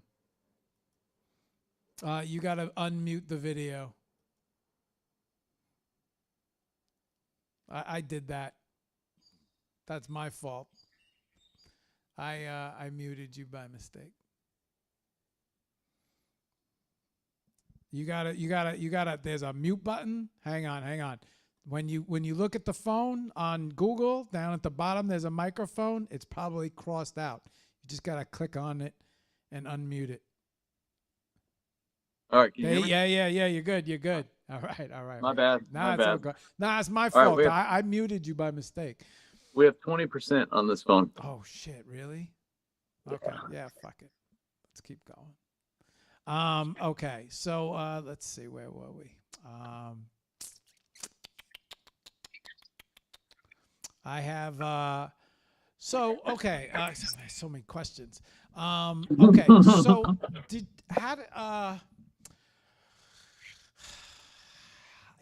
most people paint the sides black. Yeah. Right? And you actually continue the artwork off the corner. And then you also, something I haven't seen, you sign the side. Yeah, I don't want it to obstruct the actual artworrt. How did that, how did that develop? Go ahead. I was in my room, and like my buddy called when I was finishing his canvas, and I was about to put the signature on, and he's like, "Yo, what's up, dude?" I'm like, "Well, I'm gonna let you just view me signing the canvas for you." And he's like, "So why are you doing it on the side?" I'm like, "I don't know." And I just went with it, and I liked the way it looked. And the artwork going off the sides, I designed so that if you were to take the frame out completely, it would lay out halfway like normal. So like the design, you can still see it going off to the edge. And like, that's where I wanted my signature to be. I mean, if people are going to recognize you for certain character traits and like these little quirks that artists like have, I wanted the signature to be out of sight, out of mind.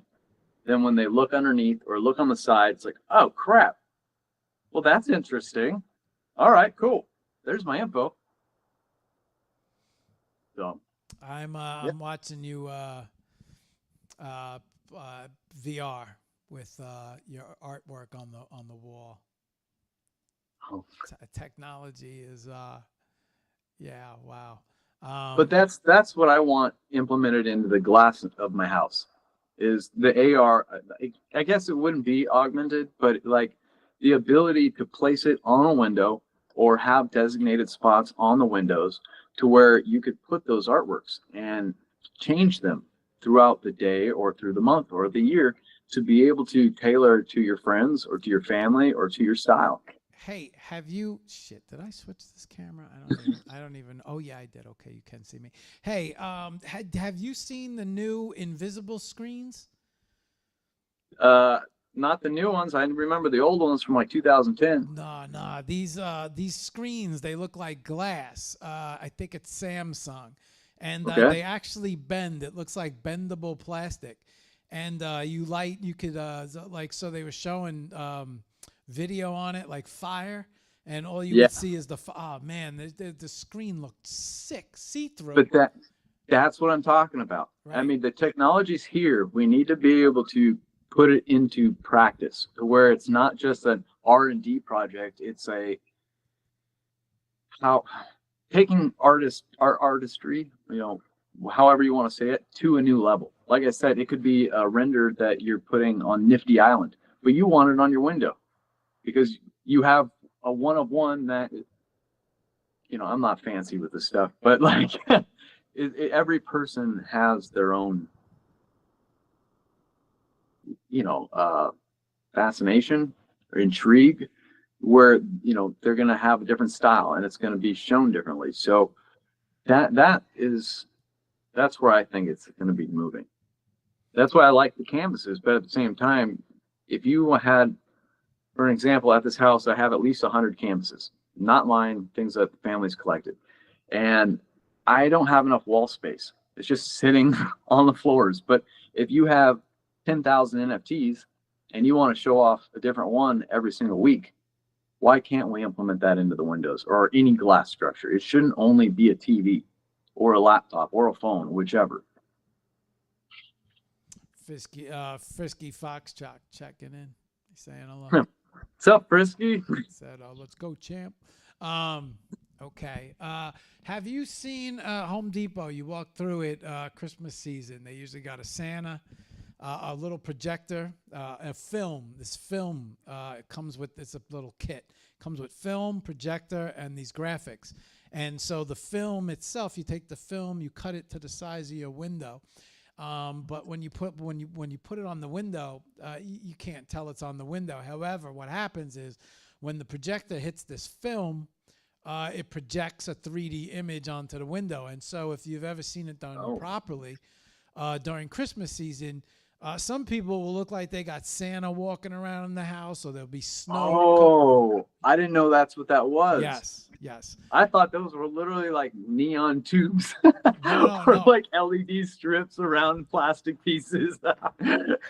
So that technology implemented with paintings or our artworks or and so imagine being able to project artwork on someone's main window where everybody walking by the house or everybody inside the house sees this art projected on the window or walking by the window, right?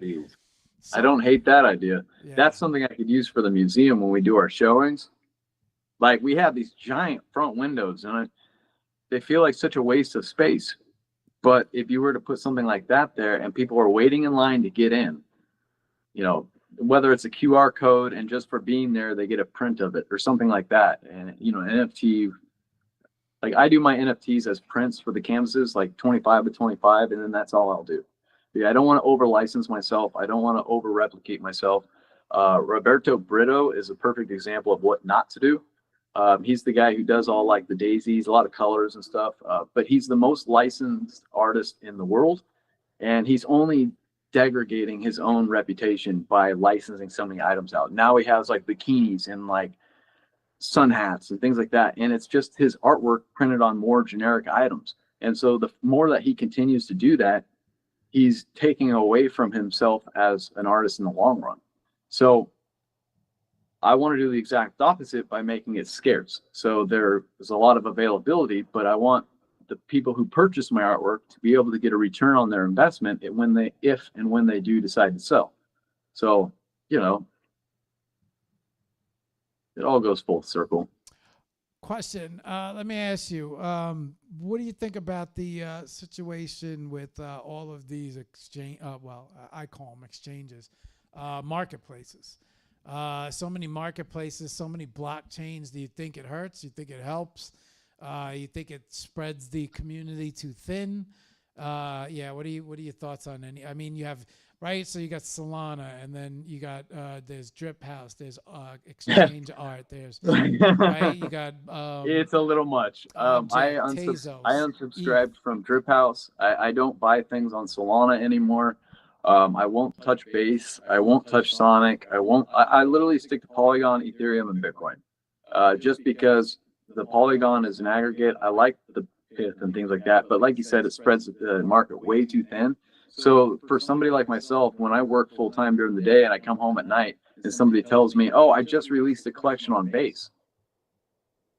how the heck am I going to get base and which exchange do I use? Then a week goes by and they're on to a new thing.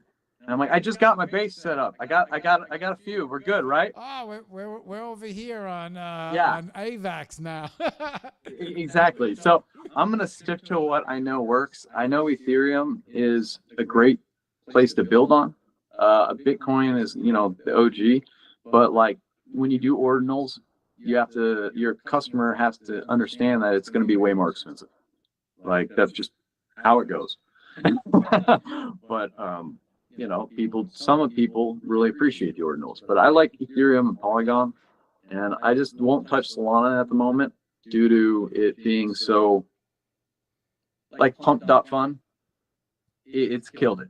What was that other platform where it was like a race to the bottom? We just had this conversation today. Just today. I said pump.fun is like a cancer that's destroying blockchains with the meme coins, right? So they're going to get done draining the shit out of Solana and destroying it. Yeah. And then it's going to move on to what? XRP. Yeah, well, that's how I look at it. Yeah. But like Solana isn't a depreciating asset from what I understand. It's more of a data acquisition asset. So like it can create more from what I understand. And so like if you're going to continue to make these pumping situations and then everybody gets rugged, like the likelihood of it'll be here in 10 years, but it's not going to have the advancements where people took 2 to 3 years to build on it without, even when the price was going down, not because they were able to make profits, but because they were able to see like a future use. Like they cheer about it. Yeah. They lose hundreds of thousands of dollars. They all get on X and cheer about it, and they make videos. But this is nuts. I lose money and I'm pissed off, and like my portfolio is just a dangerous signal down. So everybody who comes in right now, here's the thing, right? And I've said this a lot of times. Imagine if we could get the meme coiners into artists. Well, yeah, and I was thinking that the other night. People put a lot of money into these meme coins. Like I put money on Trump coin.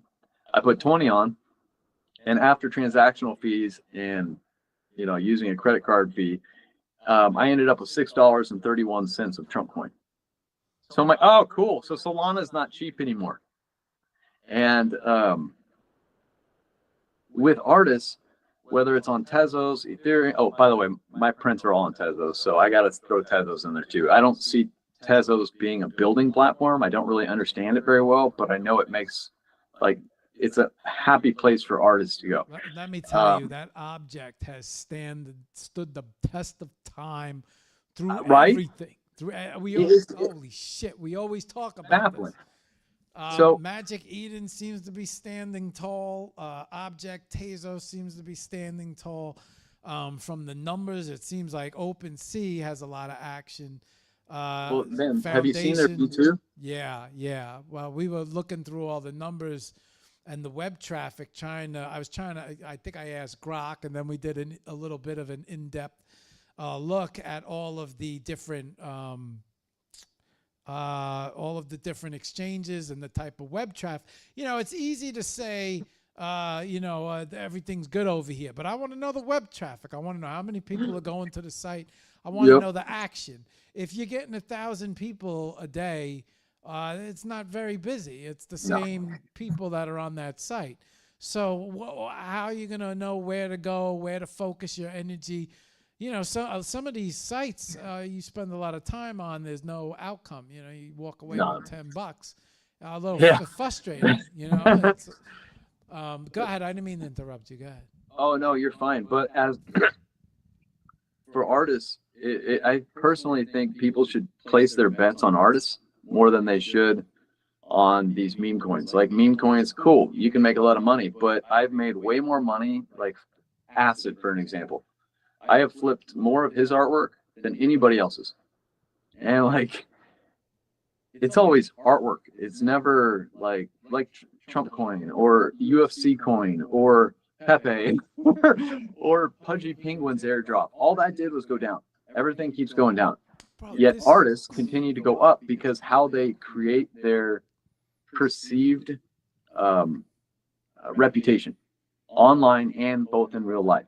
So it's a double whammy of being able to say, all right, well, this artist is extremely successful in real life. So it's only a matter of time that people are going to migrate to that in digital life, on the digital scale. So like, I truly think artists need to be bet on more. Like, flip the artwork. People don't understand, like, the artists still get that kickback. And it's great for our numbers. It makes our numbers look good. And when new customers come in and they see that their total volume for 24 hours is, 100 to 1,000 pesos, they're happy because they know that there are other customers that are looking for that artwork or the availability for that artwork. And then it's just a matter of supply and demand. Market cap, right? Imagine if there was an artist market cap, right? Ooh, that would be cool. And well, let's just say there was a coin attached to every artist.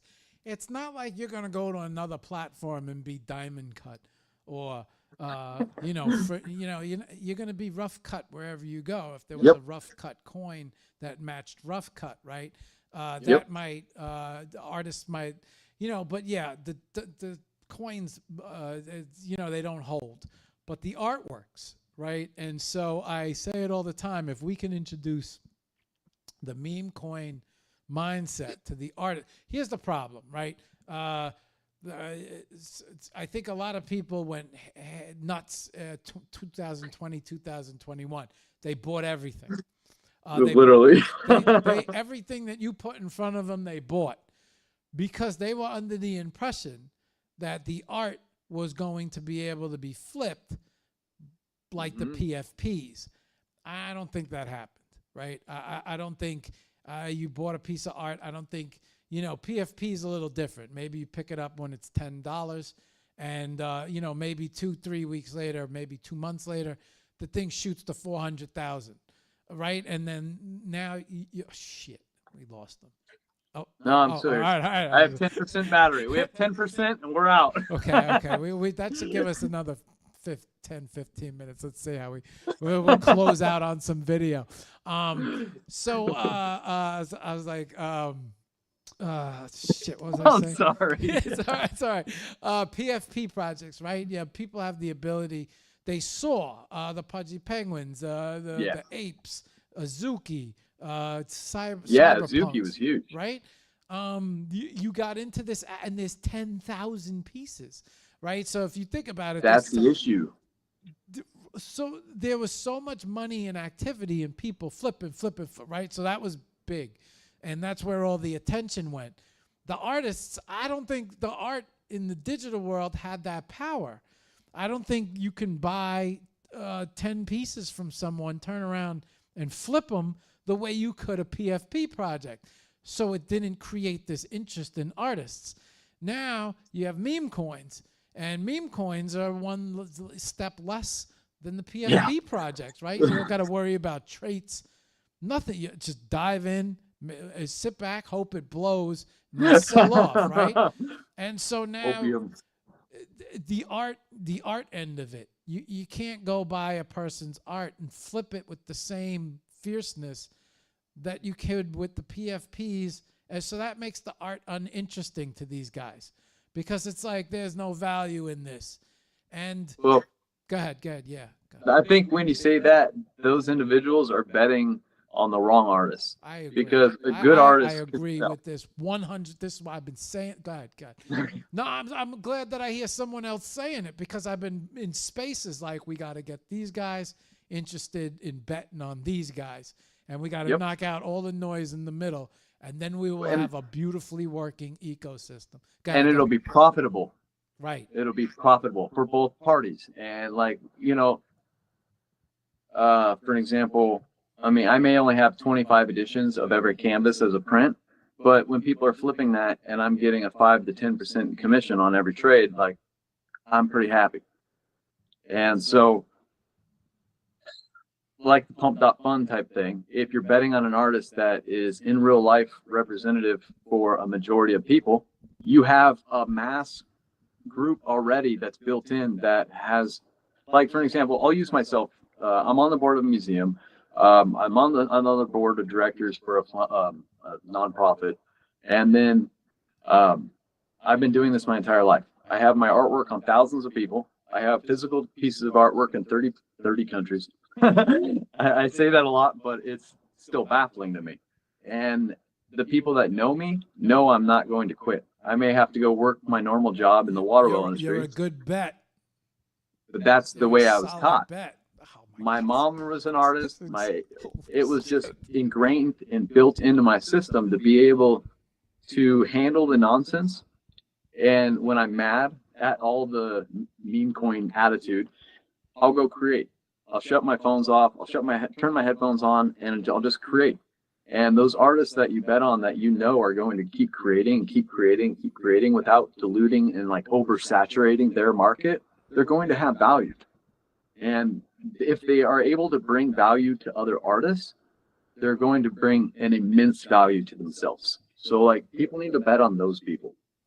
It's nice to so Josh just tapped in and he said you're dealing with gamblers, not collectors. Well, maybe we can convert some of these gamblers to collectors, right? Like, hey, I'm a little bit of both. All right, I'll be honest. I collect, but when the money's right, I'm selling. And you know that's part of the game. Is like I said, you have to bet on the artist that you think is. It's like a horse in a race. Which horse do you think is going to win the race? You never know. You may sit on it for a year, but when it sells at the price that you're asking for, where you know you're comfortable with that profit, that's a win. I've been saying this shit now for like a year. I said we got to get these guys interested in these guys. I said if we can make that connection and we could get these guys betting on real life people, this fucking world would light up like you've never seen before. Well, we bet on sports cars. We bet on dirt bikes. Let's bet on some artists.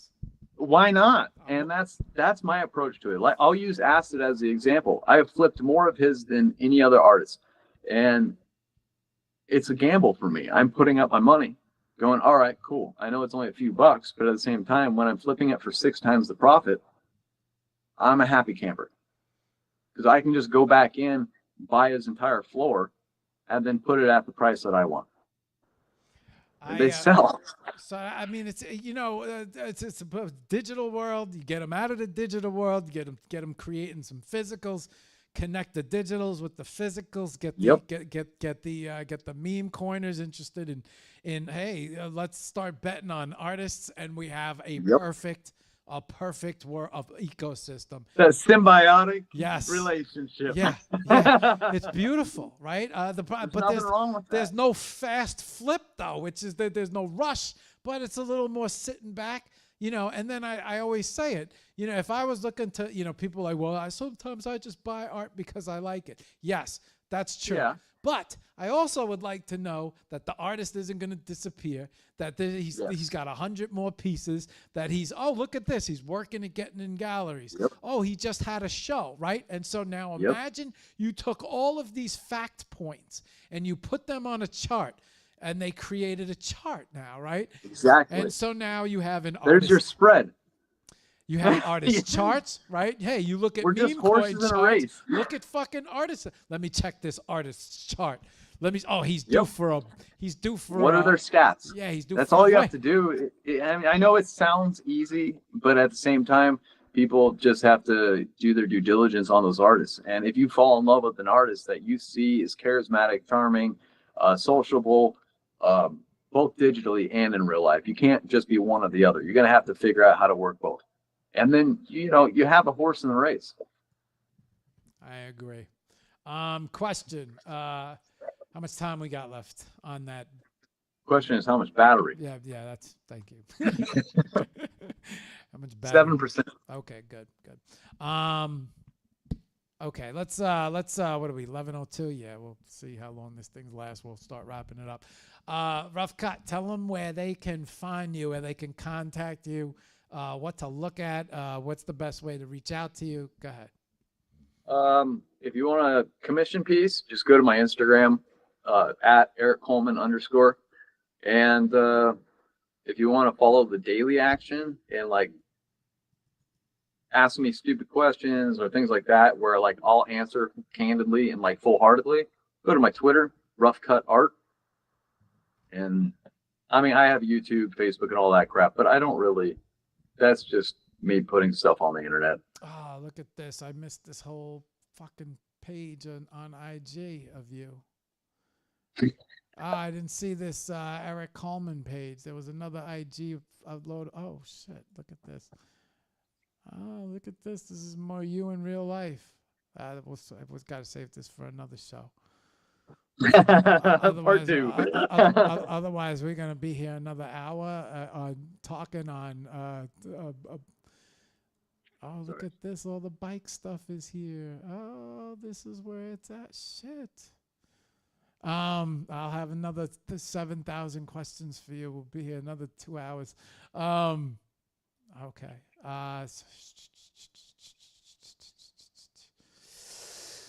Okay, guys.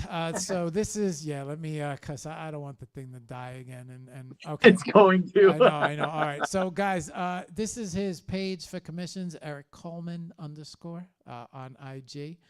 You could check more of his art out at RoughCut NFT on IG, and then also this is his X. So you have his X, you have both of his IGs. And oh yeah, one last thing. Let's just bring this up. RoughCut Prints, which is on Object. Oh yeah, thank you. Yeah, absolutely. So we got Rough, and then you could see more of his artwork here. And then Purchase as well, Prints. So you guys can check this out as well. So I think I get it all covered. I got everything. Yeah, I mean, I have one other collection, but we'll worry about that another time. Okay. Well, it's I tell everybody on the show that the show follows your career. So as your career builds, there'll be more shows, right? So right on. Following. So yeah. So I love to see what people do 6, 8. Now I feel like 8 to 12 months is a nice time period to check back in. Well, it gives the artist enough time to create Right. several more things and expand their perspective. Like you had brought to the attention the glass and implementing into the canvas itself. That just like broadened my horizon. Like I know a lot more of what I want to put together in the next year. And it takes time, but at the same time, you're not wrong. Like artists are sometimes very quick and sometimes very slow. Usually I find that and you give an artist an 8 months to a year, and there should be significant movement in that 8 months to a year. So that's usually, I keep an eye on everybody. Some people they don't like you said. Everybody moves at their own pace, but what I've been noticing is you get a nice little you get a lot of action if you give it that type of time period. Okay. You should be able to see me again. Yeah. Yep. Okay. All right. Let's get ready to close out before we lose some battery, and we lose you again. The next time I'll have it fully charged. I promise. I should have if we were had a busy day, and I should have gave you a heads up with the test call, but you're good. I would have been like, yo, get some paintings behind you. Let's broadcast. I didn't even consider that. Oh, bro, what's the broadcast from within the studio? You know what I'm saying? Like, yeah, man. Okay. How do we want to end here? I feel like there's another whole episode that we still need to keep diving in on. I know you answered this. You know what? I don't want to do that because what's up? I know you answered this once already, but what were your thoughts on okay? What would be some of your advice to all the artists out there, maybe wandering in for the first time, maybe they're a little how. Well, maybe not for some people, but for others, could be a very intimidating space, this NFT world. So somebody walking in for the first time, trying to implement it into their art, what are some of your thoughts, maybe advice for other artists that might come across this for the first time? Yeah, go ahead. Why don't you take it from there? Oh, shit. We got a frozen screen. That means we got a dead phone. So we're going to just wait for him to call back in. I was trying to get that end. I was trying to get that inspirational end in, but seems like the phone gods are not, the phone battery gods were not with us. So we'll just wait till he dials in. But how's everybody doing out there tonight? So the hour of power has been a little choppy. That's on me. That's just my fault because my mind hasn't been with me the last 2 weeks. Things will start coming back together. I will say this for the rest of this. You know what? Let me put it on me. Let me bring it. Let me bring in the rest of this week while we wait for him. Okay, let's let me drop this and okay, guys. So for the rest of this week, let's see. We'll do this now while we wait for him. Let me bring the map. Okay, we do. Okay. The end of this week. We got Polygon Alliance on Wednesday from 2 to 4. And then we have Anuda on Friday. So hopefully she'll sing for us on Friday. But yeah, we have RoughCut, Polygon, and then we got to work out March. March is next. I got to start sending out some messages on March. I hope he calls back. I hope he calls in to finish the show. We gotta get that last words of inspiration in. What's this? This lady.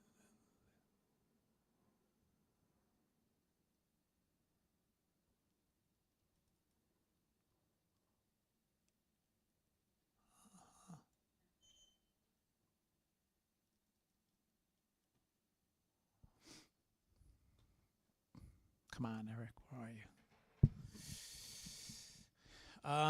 What was he gonna do? Oh yeah, all right. So I told everybody, let's find them. Let's go find them.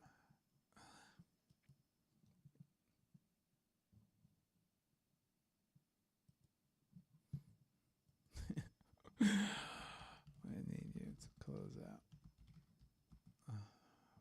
10 more minutes. I'm gonna send this guy a charger for his high-powered charger for his birthday. All right, so let's get all of this out the way while we're sitting here waiting. Wait, I think that might be him. Let me just close out. Almost. All right, we go. We'll just wait for him to call back in. Okay. What are we going to do while we're waiting? We are going to say goodnight to everybody. So I want to say thank you while we're waiting. Oh, here we go. We got him. Okay. Yo. Okay. Hang on. Let me Take me a minute. let me bring up your page. Let me that way your page is up and your voice is behind it.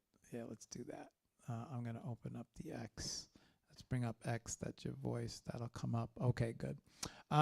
Okay, so Eric, before we say goodnight, what I was asking before we got dropped, advice, right? New artists coming into the space, somebody, checking things out for the first time. Could be pretty intimidating, a little bit intimidating space. Words of advice, thoughts for all the other artists out there that might say, I don't know if this is for me. I don't, go ahead. Why don't you take it? Go ahead. My most important advice, and I've told a lot of people this month, there's a lot of kids that are researching papers on how to run a business and things like that. As an artist, you're a business and you're a brand. So just don't quit and continue to refine yourself through other people's constructive criticism. It may sound like they're beating you down. Your worst critic is going to be your biggest asset because you can take what they're saying, don't take it personally, but take it constructively. so that you can then tailor your artwork to make it enticing towards individuals that think that way. And you may tailor your marketing strategy, or you may tailor, certain colors or things like that. Take as much constructive criticism as mentally and physically possible, and then put it to practice, and then project it, take that information and all the input that people give back to you, the feedback, things like that, and constructively build on it more. Just don't quit. The second you quit and take a month off, or even a week off, you're doing yourself a major disservice. Okay. Eric, before we say goodnight, any words of inspiration you might want to pass on to everybody out there? I know you just kind of gave him some advice. Any last thoughts before we? I know I have one more question for you, but any last thoughts before? Okay. Oops, confusing. I think people need to not doubt themselves that much. There are a lot, but artists don't give themselves enough credit, and I don't know how to say this. If more artists could believe that things are possible and then they can pull it off, then we would have a thriving community. Dang, how do I say this? You feel, all I want to say is don't quit. You feel like they give up too easily? Yes, like way too easily. And then they disappear for 6 to 9 months, no pun intended. And then they show up a year later thinking that everything's going to be right where they left off, but it's never going to be like that. If you don't continuously stay in the space and in real life, continuing to build your brand and who you are as an artist, everywhere you go, you should be carrying a notebook doing these things, because if you quit or just take a break, the likelihood is you're going to do that later on again. And then 10 years go by and you don't make money for a year, you're going to quit again. And then you're going to quit again. So my only advice is don't quit, stay consistent, and always try to be creative. Whether you're carrying a notebook with you to sketch, or if you don't have time to sketch, write down your idea. If something pops in your head, make sure you don't leave it behind. Okay. Good advice. Good show. Lots of good shit, man. Lots of good information. Eric.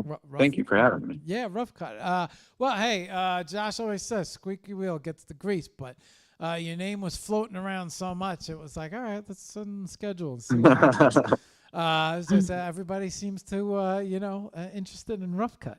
So I want to say thank you for coming on the show. That is the first thing I want to say. I want to say thank you for taking the time and making the time and threading the needle, especially getting on the show and everything. I really didn't think I was going to make it. Earlier in the day, I thought we were going to be golden, and I got stuck on that job, and I'm like, okay. It's 12 minutes to 6. Thank you. I was refraining from giving you like the every 15-minute countdown. I was like, calm down, Mark. He's gonna show up. I'm like, where is he? Where is he? I'm like, hey, Steve, how well you know this guy? I'm like, have you ever spoke to him before? He's like, yeah, we're good friends. I'm like, okay. I'm like, he's like, why? What? I was like, I don't know. I haven't heard from him. I don't know if we're doing this, we're not doing it. He's like, all right. And so I'm glad everything worked out, because what a great show. Yeah, I try to come through, and as an artist, that's kind of what you have to do. Even if you can't be there, like in full mind or whatever it might be, just show up. Like I said, just be consistent. Eric, one last question before we say goodnight. Artist gets to choose the song that we close out on. So, do you have a song in mind for the end of the show? Yeah, Atmosphere, Your Glass House. Okay, all right. I'm going to, I don't know if you want to hang on, say goodnight to everybody. But I'm going to close out the show. 2 minutes. If you want to bounce, you're more than welcome to. If you want to hang on and say goodbye while I play out and say goodnight to everybody, I'll be back in 2 minutes. Up to you. No problem. Right. But if you got someplace to be, I don't know. But I'm really hungry, and I'm probably going to go get dinner. If you do, if you do drop, sorry, the sun just set not that long ago, and I'm like, dang, I'm starving. We watched it set on the show, actually. Oh, nice. when the show started out, it was you had daylight, and then we lost. Give me two. Quickly faded. Give me 2 minutes. Let me close out, and then I'll let you go. All right, guys. So you had a chance. That's Eric RoughCut Coleman. And a little bit of a choppy show between the camera and all, but let's put all that aside. Let's focus on the voice, the information, and everything that he said. And I think that's important, right? Lots of great knowledge and really good story. I feel like there's another half to this story, and we will get back to it. But for now, what a great show. And I think what's super important is these guys, it's digital physicals, right? Digital physicals. And then being able not only to bring together the digital and the physical world, and you should have your tentacles. You're an octopus, you should have your tentacles and everything. So really great story, lots of great advice, and lots of great numbers also. And so very interesting to hear how the digital world focused him, created a style, and then not only that, but got him going to art galleries and sales. And so very inspiring story. And on top of that, very interesting to hear that how he uses the world a little bit more backwards than other people, as well as love to bring the meme coiners. We gotta get these meme coiner guys in here as well. On that note, guys, the rest of this week, I said it, but I'll say it again. Okay, Polygon Alliance on Wednesday. They're 2 to 4. And then Anuda, which is on Friday. 2 spaces, only spaces that I'm in as a host. Tomorrow, Tuesday, Sketches Space from 9 to 11. Share a sketch and the super community, and Linked by Art Space tomorrow. And then Friday, TGIF with my co-host, Sun and Alina. And that usually starts at 1. So those are the only times you'll ever catch me hosting spaces. Other than that, guys, the shows are the shows, and I'll see you back on the next one, which will be Wednesday from 2 to 4. On that note, I am going to start turning off the lights, and we're going to get over here. We're going to bring up the track. We're going to say goodbye to everybody. We're going to have Eric say goodbye to everybody, and then we are out of here. So on that note, let me just say, all right, guys, thank you for checking in. Nunchuck, thank you for checking in. Yo, nice. Thank you for checking in. Josh, thank you for checking in. He and Steve was the first people I met 2.5 years ago, Phantom said. So Danny, been getting it. Thank you for checking in. Frisky Foxtrot, thank you for checking in. All right, guys, thank you for checking in. Let's see. We're going to go over here over on IG. Creepy Steve, NFK Creeps, thank you for checking in. Yo, Convert Travis, thank you for checking in. Fonda, thank you for checking in. Uka, thank you for checking in. Fruity Loops, thank you for checking in. Peace. Man, Griswold, Rob, D'Agostino, Spider, X, Art of Nafis, and Lisbeth. Thank you for checking in, guys. Facebook, Big Money, thank you for checking in. All right, I think that got everybody covered. We got everybody. Okay, guys. that's rad. That's like the whole FCW crew. Yeah, bro. So shout out to everybody for stopping in, and I'm very grateful. They let me tell you, the FCW crew, they're very good with support, man. Very supportive. Those you guys, everybody shows up on everybody's shows. Very tightly knit community. And it seems like all the guys came from either, I think it was the Skirpy space or Tony's space, or maybe both spaces, but somehow both pretty much, yeah. Somehow you guys found a community within a community, and and now you guys are pumping. How many years later? So, yeah, really good story. All right, Eric, you want to say goodnight to everybody? Yeah, thanks everybody for stopping in. My socials, RoughCut Art on Twitter, and Eric Coleman __ on Instagram. Give me a follow if I'm not following you already, and I'll follow back. And thanks for taking the time to actually listen. And if there are any questions for the next show, please let Mark know, and I'll do my best to actually be prepared. I'll charge my phone and I'll be ready. But other than that, thank you. We'll be looking forward to see that glass. Very grateful. That glass integration as well. Yeah, I'm gonna need a few months, but I can figure that out. I'm not putting the pressure on him. I'm only, but it would be cool to see that. Yeah, I think you're gonna. No, that would be revolutionary. I want to do that. Nobody's ever done it. You got to marinate in it. All right. That's for sure. Eric. Yeah, thank you. You're welcome, bro. Thank you for coming through. Thank you for making it happen. I appreciate it. You can live life now, man. I'm gonna close out, and you can grab some food. Throw on it. I'm gonna say goodbye. Adios. Be good, Eric. Thanks, man. Thank you. Have a great night. You too, man.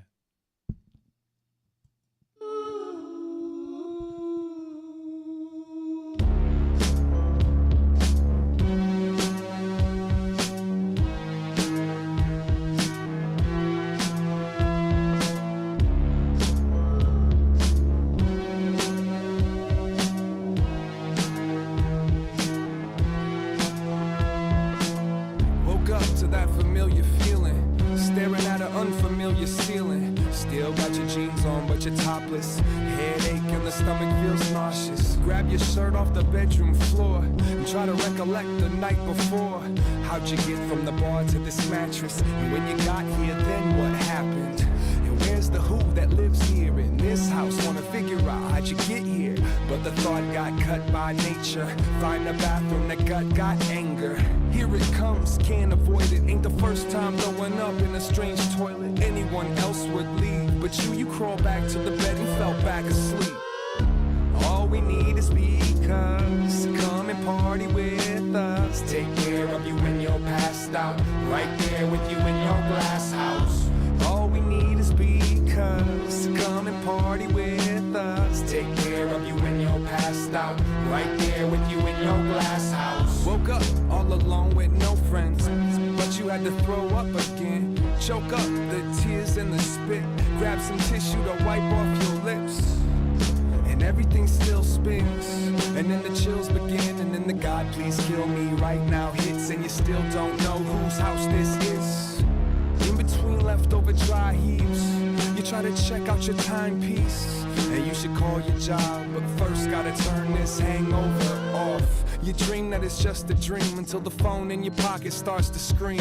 Shut it down, don't wanna hear a sound. Heavy is the head that wears that crown. Now, all we need is because come and party with us. Take care of you when you're passed out. Right there with you in your glass house.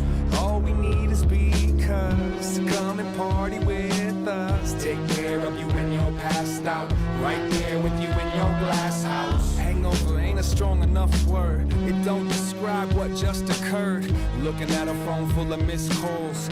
Probably all the people that you pissed off. Everything seems so sour. So you force yourself into the shower. Standing up brings out the stars. And the whole bathroom smells just like a dive bar. Can't do it, better sit and let the tub be the catcher's mitt. Lay down, face down. Thank God whoever lives here ain't around. Now what you need is silence, and you don't want no one to see you like this. Maybe you don't recognize it, but this is your home, this is where your life lives. All we need is because come and party with us. Take care of you when you're passed out. Right there with you in your glass house. All we need is because come and party with us. Take care of you when you're passed out. Right there with you in your glass house.